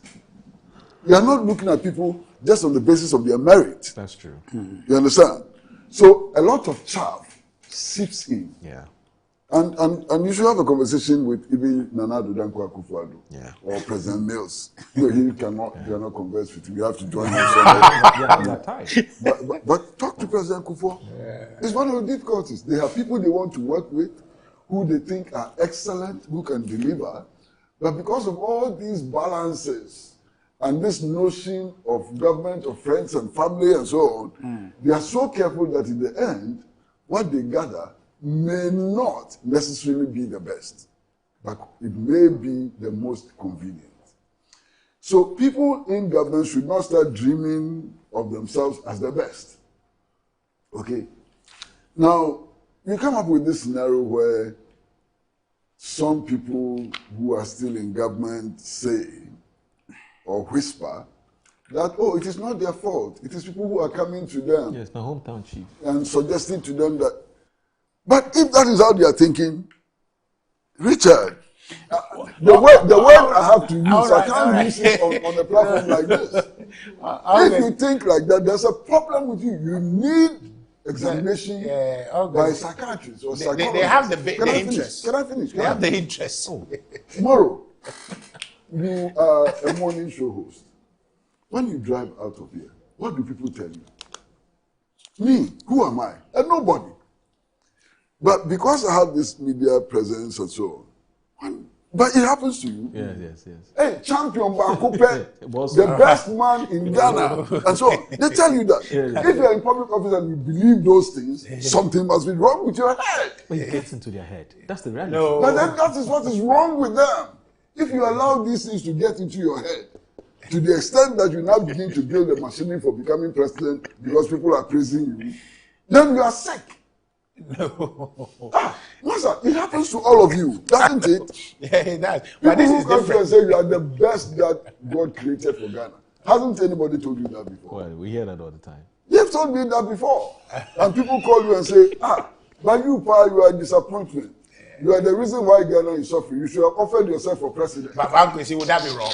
If anybody said that, would that be wrong? I'm not a fool. I stopped being foolish a long time ago. But that would be... Look, to be honest with you, I stopped being foolish a long time ago. Somebody meets me in the street and he says, I should have been president. And that will solve Ghana's problem. And I believe that and I act on it. But Uncle, you know there's a problem with what you are saying. I must be confined to the psychiatric hospital. No, Uncle, you know, you can say that to make your point. But the point you are trying, so what you are trying to say is that you're maybe there's something Richard, about it. No. If there's anybody like that who wants to be a leader in Ghana, we should do everything possible to stop that person because it's not correct. No. You're being modest and I appreciate that. No, it's not about modesty. It's not about modesty. But they're also entitled to the opinion. The way they see you may not be how you see yourself. Let's talk about Bank of Ghana. They believe that you have what it takes to become somebody. I'm driving down Kotobabi. I'm driving in Kotobabi down. Somebody stops my car frantically. So I'm very angry with you. You are the reason why Ghana has all these problems. If you had become president, there would have been no problem. And then I believe that and I act on it. No, but why? But Uncle, so the basis for believing that is you having an ambition. You have ambition and have that self-confidence. No, you being sick is the first. No. If that's the case, then we will not have anybody to contest. No, so the point is free to be ambitious. Yes. So people should be free to be ambitious. There's nothing wrong with ambition. Yeah. There's nothing wrong with ambition. Indeed, ambition is one of the things that drives society. Absolutely. And moves us from a lower level to a higher level. Yes. So there's nothing wrong with ambition. But there's something called unrealistic ambition. An ambition fueled by egocentric stupidity. Okay. So fine. But in fact, no. That for me, we Ghana, we just have to get popcorn and watch them. The things they are doing. It's not a movie. Oh, but they are the one in the arena. Yeah, okay. So we are starting in the stands. Who put them in the arena? They put themselves there. They lie. So you can also jump into that arena. Oh, but that's the NDC. We finished our arena match. But they told us they will do 24-hour economy. It's not happening. They told us they will pay cocoa farmers better. It's not happening. Everything they told us they will do, they are not doing. They've established the 24-hour authority. That's not what they said. What did they say? They said they will do a 24-hour economy whereupon one job will have 3 people working in 3 shifts. That's what they said. That's not. We are not seeing it. It doesn't entail creating an authority. that authority is only going to be staffed by people who are going to depend on the state. Okay. The point is productivity. That productivity is not going to come from that authority. Okay. That's it. No, that's it. I mean, he's introduced something that... Oh, no, we'll talk about the Bank of Ghana. Yeah, after this one. He's struggling not to comment on, but he's introduced it. This 24-hour economy business, my attitude would have been totally different. You understand? You see, you have the ministries, departments, agencies, and all of them. Some of them can very quickly start a 24-hour program. Right. You don't need an authority to do that. Yes. And indeed, some of them have already started a 24-hour program. Ghana Publishing, for example, is now running on a 24-hour basis. Passport Office as well. Passport Office is, DVLA. and so on. So what you do immediately after the assumption of office is to call your ministers and say, show me where the opportunities are. Where we can do it now. Yes. Where is it that we can do it now? So coordinate it, put it together, and announce it. We have started 24-hour economy in this sector, in that sector, and so on. This is the number of people who have been engaged, and so on. The implementation of 24-hour economy program should not, again, I'm going to use a word, please forgive me if it's inappropriate, should not be reduced to intellectual masturbation. Yeah. It's a practical thing. Okay. Yeah. So gentlemen, I want us to read a few messages. Let's bring in our viewers, and then after we can go to Bank of Ghana matter. It's just 17 minutes past 2, so we'll start on that in 3 minutes. So this one here from Abdul Kudus, who is a regular viewer of the show. He says, Salamu alaikum, boss man. Why please don't come and tell me I can be president with this boss man chief thing. This is how Moro, your head looks like a president. You have to throw in your hat. Oh, this head. But somebody did something to you, and you told the person. If you have this head, you must be president. Your head must be examined.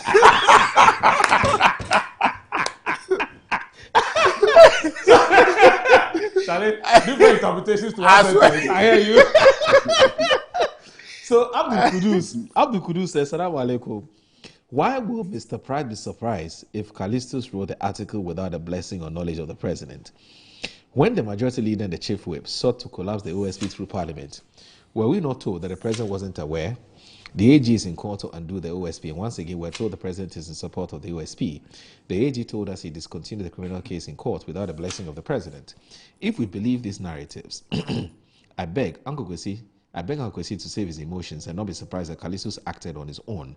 Strange things are happening. Alhaji Hamza from Pig Farm, he says that, good morning, my brother. Truth be said, I totally associate myself with the statement issued by Mr. Callistus Mahama, and I totally agree 100% with the comments made by Uncle Kwesi Pratt this morning. We should remember that we have a social contract with the good people of this country. This was Alhaji Hamza, Pig Farm. We should not also forget that the NDC can only be re-elected in 2028 elections based on the achievements we make today. But I'm afraid some of the appointees today have become so power drunk that they don't listen to anyone. I would join Kwesi Pratt to call for the president to sack some of them and also make sure he reshuffles some of them. We're not going to win 2028 elections on a silver platter. Moro, it is a fact that some of the appointees are doing more harm than good to the NDC.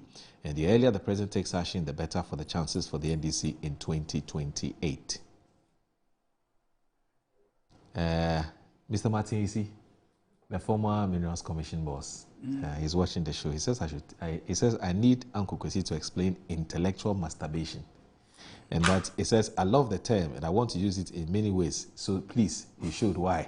He says he doesn't understand what's intellectual masturbation. So you do that, Mr. Martin AC. But anyway, long time, boss. I hope you're doing very well. Alfred Kojo Tradle says that I'm sure. No, good morning, Moro, and to your cherished viewers. I'm not sure anyone with the NDC is currently campaigning to become the next flag bearer. I'll plead with anyone who has such ambition to instead help President John Dramani Mahama succeed in fulfilling the 2024 campaign promises. I'm confident that if we all support President Mahama and he continues on this path, on the path he is on now, every interested person will have the chance to become flag bearer and subsequently the next president of Ghana. That's from Triddles. Manche Bruce II. Manche Bruce. An ambitious born out of egocentric stupidity. Hey, Uncle Kwesi Pratt just made my day. Manche Bruce II from Takrady. You see, they have started. Audumoro for president 2020. I beg you, leave me alone. No, make me a Richie Day. He set you up. Set me up. Next time the issue comes, your face will be on it. Samuel Brian Wabing, he says, Moro, good morning. What is Dr. Callistus Mahama talking about? Is it because their preferred candidate is losing? We were in this country when certain people desperately wanted President Mills out of the way so that they could take over power. There is fire on the mountain. What has changed? No amount of article can stop people from pursuing their ambition. The NDC today is more divided than ever, with factions ready to do anything just to lead. Samuel Brian Boabing sends that. Carlos from Ododo, he says, I agree with Mr. Kwesi Pratt regarding the NDC's failure to fully deliver on this promise. I believe we're on the right path to fulfilling them, but we need to step up our efforts. In particular, we must address issues of corruption. Those who looted the country should not be shielded. We must also not forget the election-related violence during the 2020 elections. Many families are still crying out for justice, like the case of Rita Otu, a 14-year-old from Bukom who was affected by the violence in Ododo. Her mother is Latte Otu. It is concerning that some of these families have not been engaged since the NDC assumed power, especially the case of this young lady from Bukom. We need to extend support to her family and others affected. It is truly unfortunate to see individuals accused of electoral malpractice speaking publicly without any legal consequences. As Uncle Kwesi rightly said, we must fulfill our promise by ensuring accountability and allowing the law to take its course. Carlos, and I say, God bless you. This one says, Assalamu alaikum, Moro. Please tell the prophet of, he's a prophet of doom. He's not prophet of doom. Just call him Richard Anyagba, please. That we, the NDC, know that we know what we are about. His advice is not welcome. His party just checked out of government because of poor performance and arrogance. That's Isa Hamidu from Tema. Kwame Sapon Hasidu, your very good friend, a CDD fellow, research fellow in health. He says, Moro, to become the president in Ghana, you need to run on a vehicle, i.e. the political party. Now, personal popularity helps, but can be deceitful. So those in the NDC who are harboring ambitions had better know that without strong delivery by President Mahama in the NDC, any subsequent bloodbath to become presidential candidate will lead to a weakened party with a poor delivery track record and an election disaster. Fifi Kwete did speak earlier and things cooled, but has picked up again. Dr. Callistus Mahama makes a lot of sense and they better listen.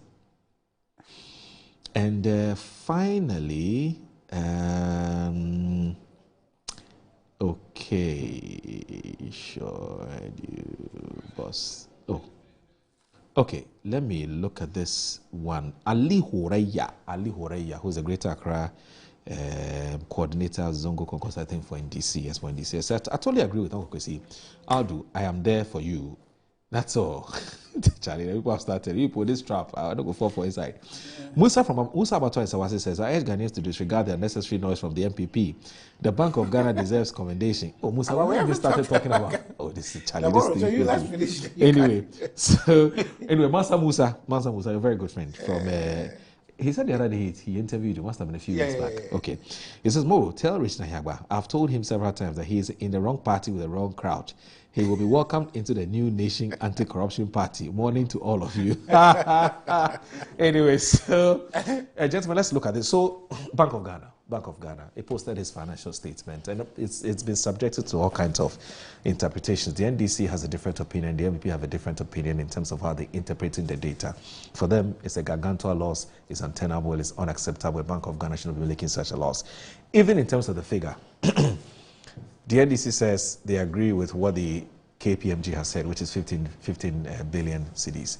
The MP said, no, they see 44 billion. They don't see 15 billion. And they give us all kinds of reasons why they see 44 billion.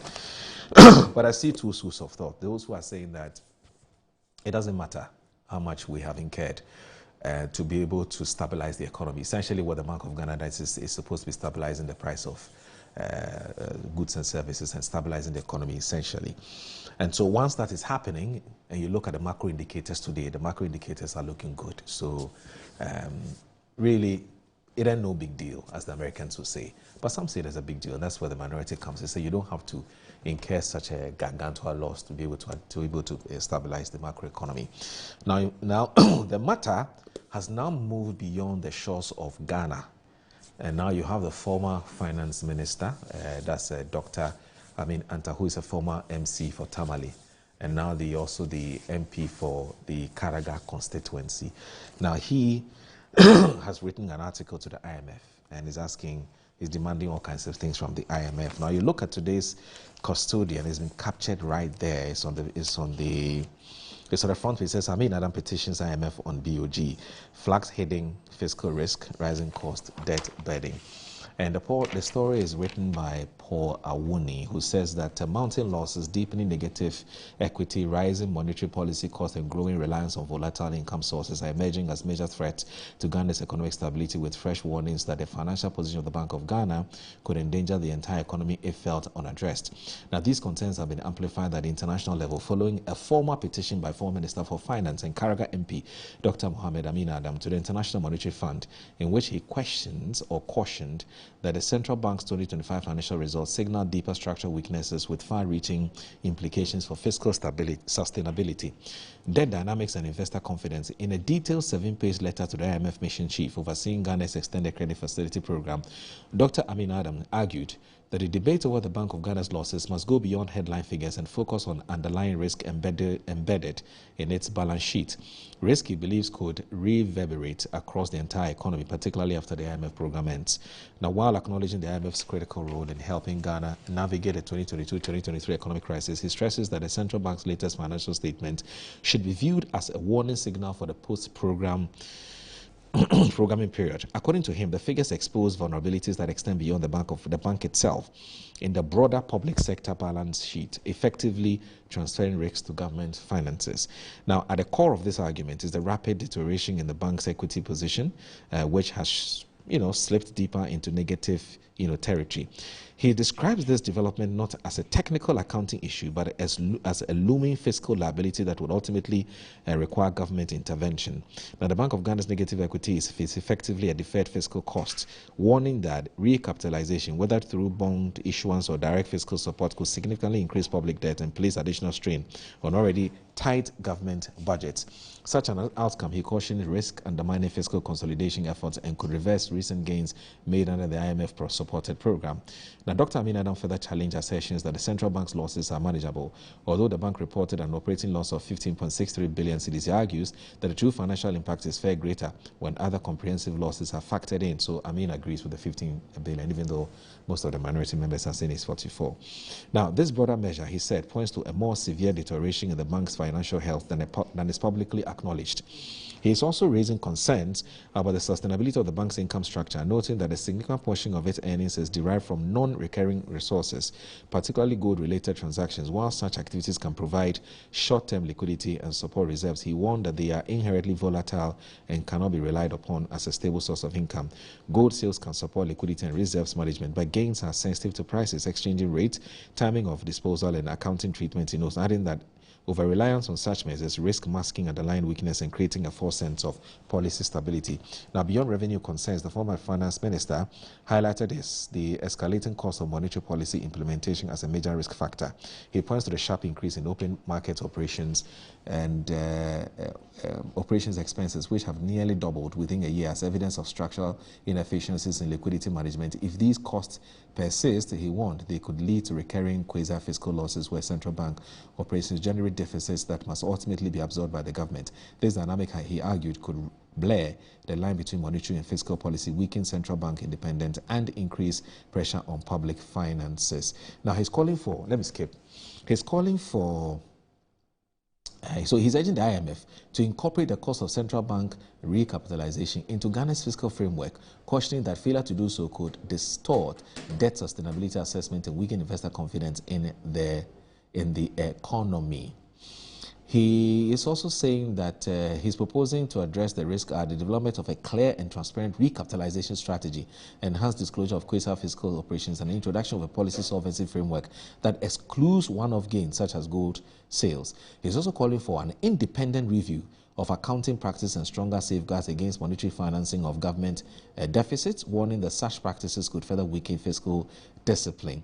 And again, to strengthen oversight, Dr. Amin Adam proposed the creation of a post-program fiscal risk dashboard to monitor key indicators including central bank equity levels, sterilization cost, and contingent liabilities. Such a tool, he argued, would improve transparency and enable policymakers to respond more effectively to emerging risk. Now, what is done with this article is not to basically tell us his understanding of the numbers and what he finds wrong with the numbers, but he's also gone beyond that to propose what he thinks should be done going forward. And he has about, I think, about 4 or 5 recommendations or so. But let me start with Richard Ahiagba. For some reason, your party in Parliament as a minority are of the firm belief, and Kojo Nkrumah has been the anchor person. He's the one who's been speaking on the matter in Parliament anytime.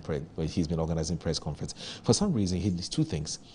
He doesn't want to accept that the 15 billion, as reported in the Financial Statement Bank of Ghana, is a true reflection of the current state of affairs. He thinks it's 44. But more importantly, he thinks that, and the minority thinks that the Bank of Ghana doesn't have to spend so much or doesn't have to lose so much for the economy to be fixed relatively. Is that, do I take that as the MPP's position? Well, this is just the minority press conference, minority's view on this matter. Is that your party's position? Moro, you said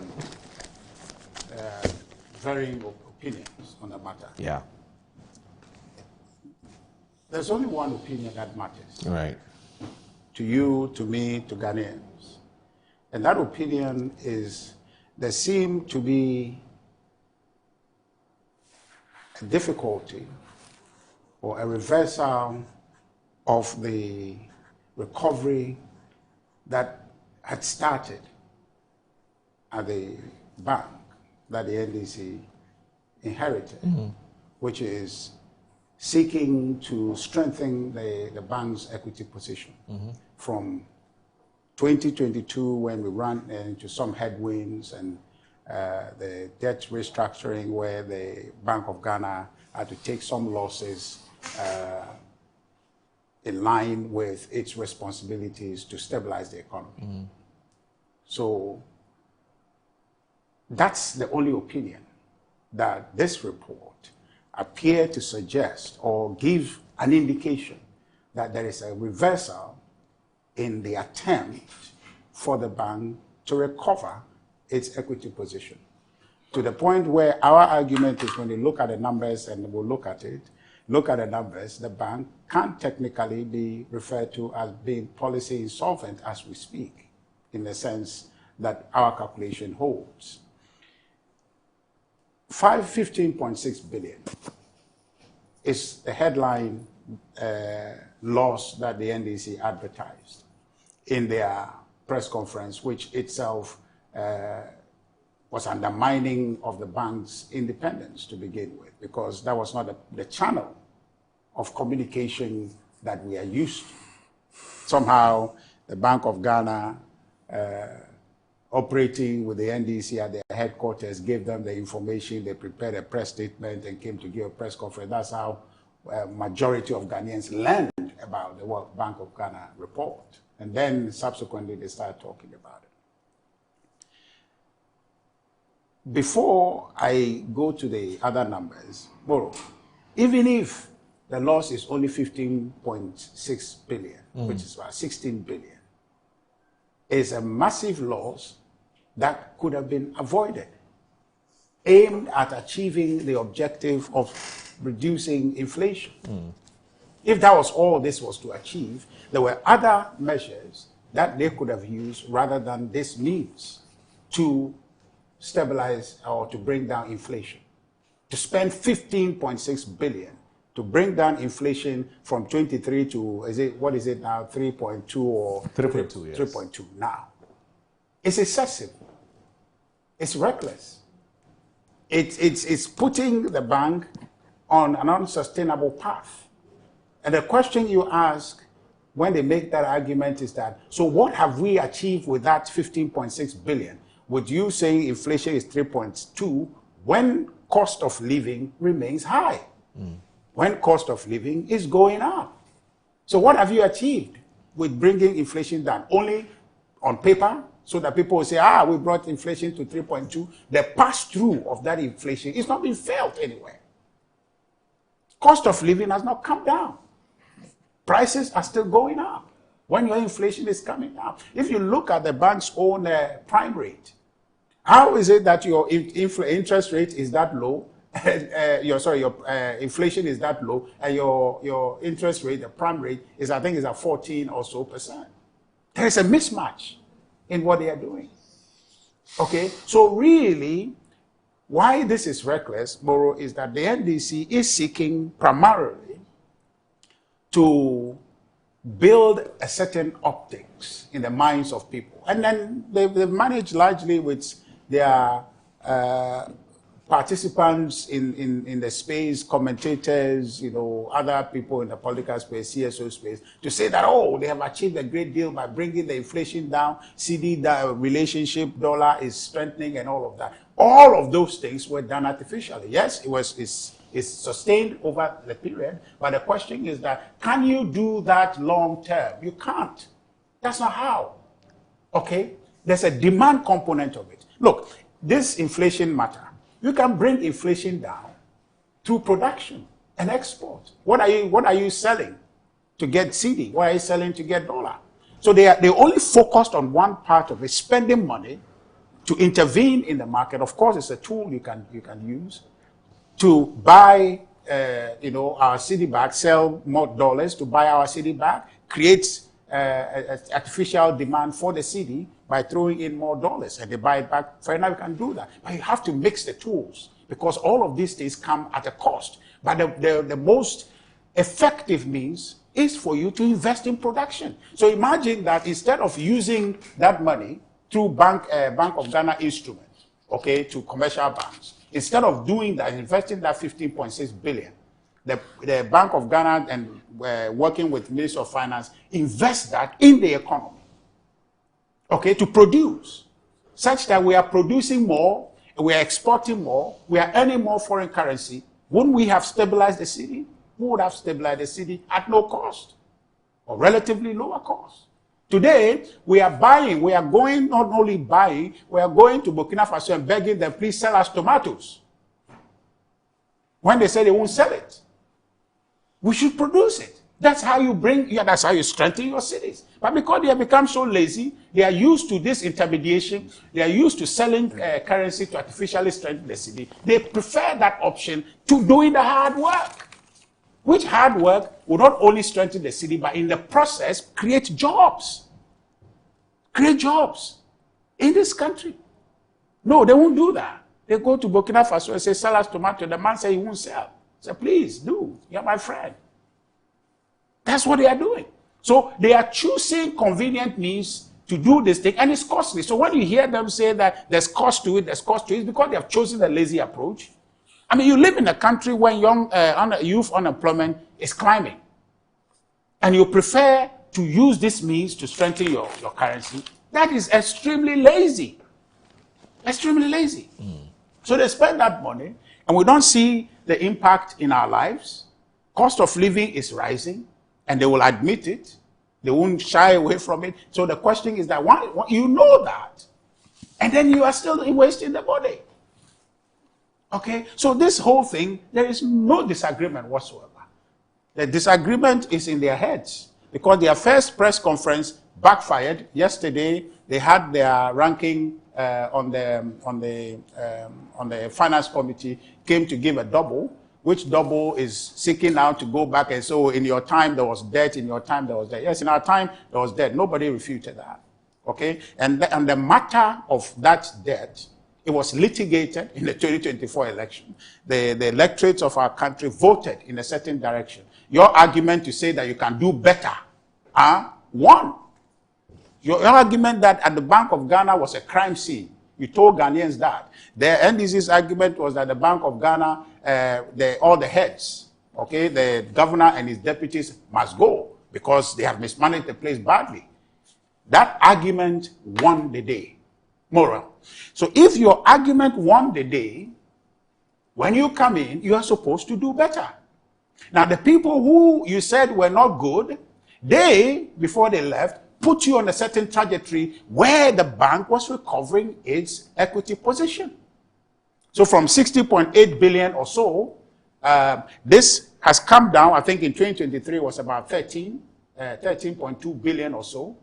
They further reduced their loss. It dropped from 60 to 23. 60 to, yeah, to 23 and 9 as at 2024. To 13 and 9. 9, yes. Okay, so 13 in 2023 and 9.5 billion or so in 2024. So you pick it from there, okay, all the way to 34.9 billion. And now that gets us to the conversation of how much truly is the loss. Okay, now, Moro, this is not an accounting gimmick they have to come and confuse everybody about. That is accounting is accounting. I hear people saying this accounting must, and this whole thing about is professional, these people must understand, is deceptive. Today, with the aid of many, many tools that we have at our disposal, this whole myth about it's professional, they must understand it, is deceptive. The matter is out there for us to see. And who doesn't see the number? The number on one hand is a profit, or on the other hand is a loss. It's a loss, it's a loss. How do you then understand a loss differently from me? The thing is a loss. I don't know. Is there any world in which loss means profit and then we don't understand it? Loss is a loss. So they have made a loss. The loss they have made is that they've spent 15.6 billion in doing market operations to bring down inflation, to mop up excess liquidity in the system.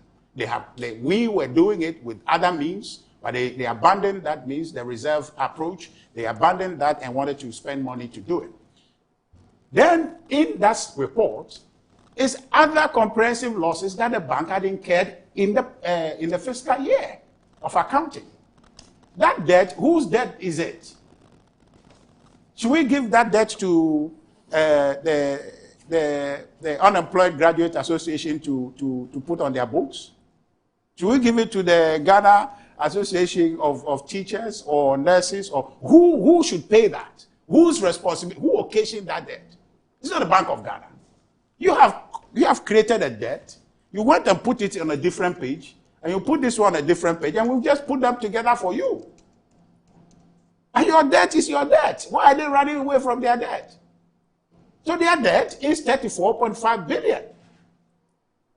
34.9 billion, effectively 35 billion. That's the calculation. So if you choose to put one and call it headline, fine, that's what you want to do. But your debt at the end of the day, when you compute your equity position at 93.6 or so billion, that amount must reflect. And it did reflect it. Otherwise, you won't get to the 93.5 billion or so that is your total position. Then we say that in a period, your income, I think, was about 22 billion. Okay? You went to sell gold, which gold was a strategic asset that you have, you can deploy it for reasons, maybe in hard times or rainy day and whatnot.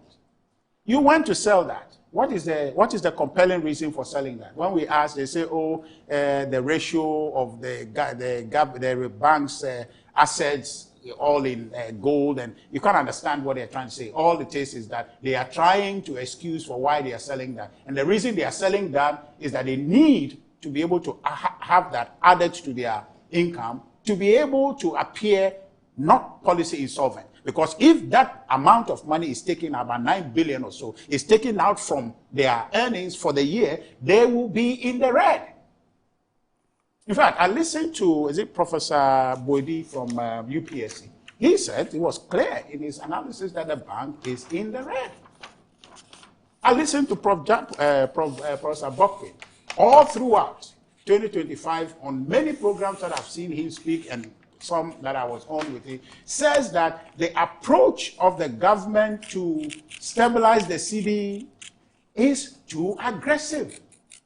It's too aggressive. Now the chickens have come home to roost. All this expense that you're saying, and the Bank of Ghana is telling you that, oh, we are losing from here because we are stabilizing the cedi and this. That is the cost of what policy you have chosen.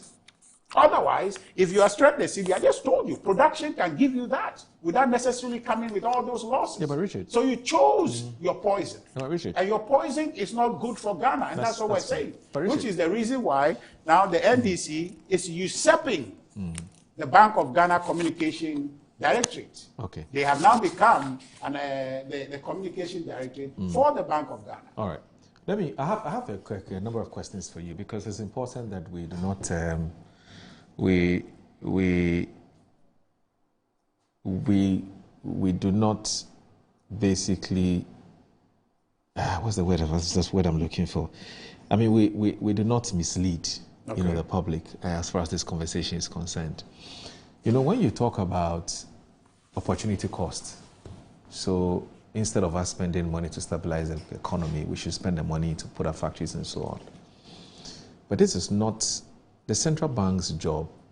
Is not to put up factories. I mean, the central bank's job is to stabilize the economy, and they have tools available to them to use. And as you rightly said, it's okay for people to criticize the tools that they're employing, which is fine. But in fact, based on their own understanding of what they ought to do and based on their own wisdom, they decided to apply these tools. I think I follow where you're coming from. Now, yes, so they don't have money to put up industries, but they have monies to do open market operations. The banks, when they collect monies from, the banks play an intermediary role. So basically, they're in the middle. They collect somebody who has more and give it to somebody who needs it. Intermediation. So if there's a certain amount that you're supposed to give to the Bank of Ghana to keep, but they also then keep a certain amount. Right. And so the Bank of Ghana says that amount that you've kept, you give that amount of money to me so that it doesn't go back into the public. And that's what they talk about, mopping up excess liquidity. That's what we're using. It's free. It's free to mop those monies. But if you have to mop up that money, it's going to come at a cost. And that's why, if you're going to take not what you have said first. Remember that money that the banks have, they are monies that they would want to give out to somebody and charge an interest on it. Question? So my question to you is this, that when somebody's engaged in an exercise, no, you know what? When somebody's engaged in an exercise of mopping up, and there's a price to it, there are options. There's a reserve option. When the impression is created, when the impression is created as though there's some money sitting somewhere that the money can be used to put up factories, I agree that production is more sustainable. But then the central bank can't do that. It's the central government. The central bank can't do that. That's the but you see, so it's not the central bank going to invest those monies, but that money, whose money is it? Is it theirs? Well, it's not the government of Ghana. But they can't spend. No, I'm not saying they should go and use it, but they can loan that money. Hold on, see that coming. That money, now that you become a debt. Time is of essence. So the point you are trying to tell me is that the Bank of Ghana causing this loss is okay. Is that what you're saying? No, I'm not saying it's okay. I mean, so we're saying that we're the country, yes, because the Bank of Ghana can loan money to the government. If it's money they have access. Yes, of course, Ghana Bank of Ghana, the government can take. So when, especially now that we owe cocoa farmers about 11 billion, okay, and then you are going to blow 15.6 billion on just mopping out money when you have other options. The reserve option is there to mop up, and the production option is there. Okay. You understand? Okay. And then you create a situation where you have lost these monies. Okay. And you sit there and tell us that we should sympathize with you. No. Okay. So the question of saying that let's not mislead, there's nothing to mislead anybody about. All right. You have squandered. What time is almost up? I'm coming. You have wasted resources for the state. One we're talking before. I give you more time. We have only 5 minutes. We have only 5 minutes to go. So I beg you. Just one small. Let me give. There's only 5 minutes to go. You need some time. Just a small point. I beg you. Let Uncle say. The point I'm trying to make is that this is not a thing to quibble about. Okay. What the NDC wanted is to make this into a political conversation, NDC, MPP, and then the thing dies. Okay. But it's a serious matter. Okay. The bank's position is worsened under NDC. When they said that it was bad, where we were yesterday under MPP is much better than where the NDC has gotten us. And that is the reversal we're talking about. All right. Okay. Okay. Well, first of all, I have a difficulty. Obviously well-informed people, obviously well-informed people are talking to us about this problem. And I'm getting seriously worried. They are writing to the IMF for the IMF to take some action and so on, for the IMF to be guided and so on. And I thought we all knew that we ended the IMF program at the end of April. Or they don't know. Master, don't they know that we ended the IMF program at the end of April? Right. So if we ended the IMF program at the end of April, why these appeals to the IMF? But the NDC Oh no, we haven't ended like that. There's still there's a final review. Yeah, there's a final review that's supposed to happen. I think. And what is the final review? That's supposed to have been June, July. We're still on an IMF program. Yeah. We are not. We're not done yet. We're almost out, but we're not out. What does that mean? The final disbursement has been done. But I think it's just it's a review. So if the final disbursement has been done, what is this thing about complaining to IMF? But when we were in opposition, Ablakwa and the NDC were doing it. You were here. So you are also doing the same. No, I'm just saying it's a normal thing to complain because when so when they do it, you also do it. Because they're not listening. They have super majority in parliament. When we talk, but that's only one small aspect of what I want to say. Okay. The other thing that bothers me, right, is that we have these two major parties who have constantly been telling us that the Bank of Ghana is not under the control of government. But I'm sure you are aware. Yes. That the governor is independent. Yes. So I've had a problem with that. Because I'm sitting and I'm saying, look, how come that the elected government, our elected representatives, cannot direct monetary policy? And you need somebody who has no authority of the people and so on to directing policy. I think there's a problem there. You understand? But under the current condition, under the current regulations and so on, even if you read the constitutional provisions very carefully, Article 183 and 184 very carefully, we ascribe to the independence of at least the governor of the Bank of Ghana. So why this blame NDC, blame NPP and so on, when you have no control over what the Bank of Ghana does? You are not supposed to have control. So if the Bank of Ghana, assuming it is true that the Bank of Ghana is in debt, is it the government which is supposed to be independent of the bank? So I don't understand what is happening. But I really don't understand. That's only one other aspect. Can I finish? No. I'm just trying to. Because I don't have enough time. Okay. Moro is a nice guy. No, it's not. Now that he's going to be president, he can get president. This child. Yes, boss. And then I'm also struggling to understand, and I've always struggled to understand how we can claim that the Bank of Ghana is making losses. How does the Bank of Ghana make losses? You understand? Yes, the Bank of Ghana may overspend, may even be indebted and so on. Is that a loss? Yeah. It's against your profit for the year. So you are doing accounting for the year. You earn 22 billion, and if you spend more, is that a loss? Yes, it's a loss. That's how it works. But then the definition how do you explain loss? No, then it's not rhetorical. It's a specific question. Then the definition of loss is very narrow. But that's why loss is always an opinion. No. Cash is a fact. No, loss of course is an opinion. It depends on how you see it. Which language is that? Loss I can explain, but I don't have time. I can explain. Loss in financial terms. You've lost. So you don't know what you're talking about. I haven't lost. I know what I'm doing. So Arsenal lost yesterday. No, but that's football. Arsenal lost yesterday. I'm talking financial loss. Okay.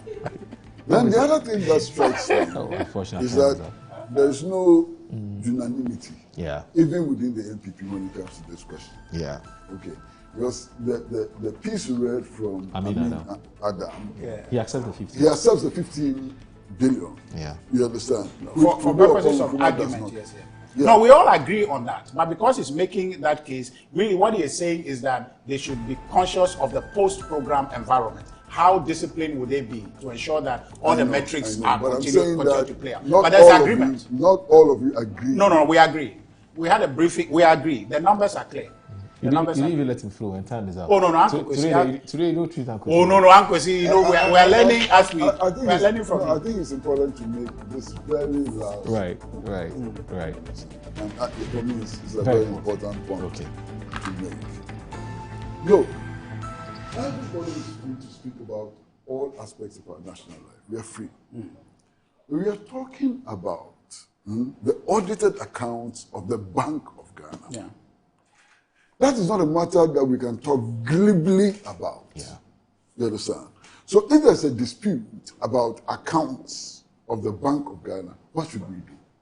This is the responsibility of Parliament.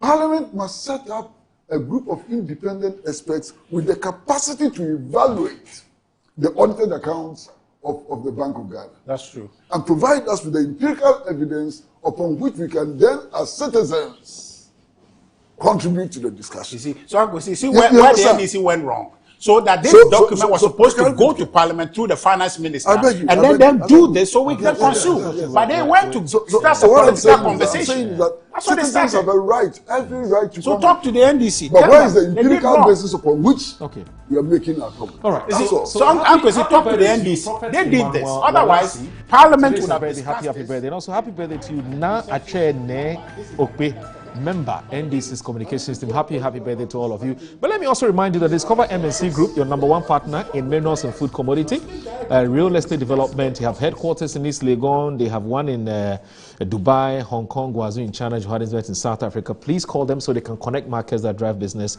growth with tailor-made solutions that meet your needs for you. So trust them to maximize your value in every deal. Call them on 0302 998 or 026 5505 337 056 103 2252. And also I'm told today the local government minister Ahmed Ibrahim, today is your birthday. Happy birthday to you, local government minister. Have a good time. Thank you very much for watching Good Morning Ghana. Assalamu alaikum wa rahmatullahi wa barakatuh. Have a good day. Bye-bye.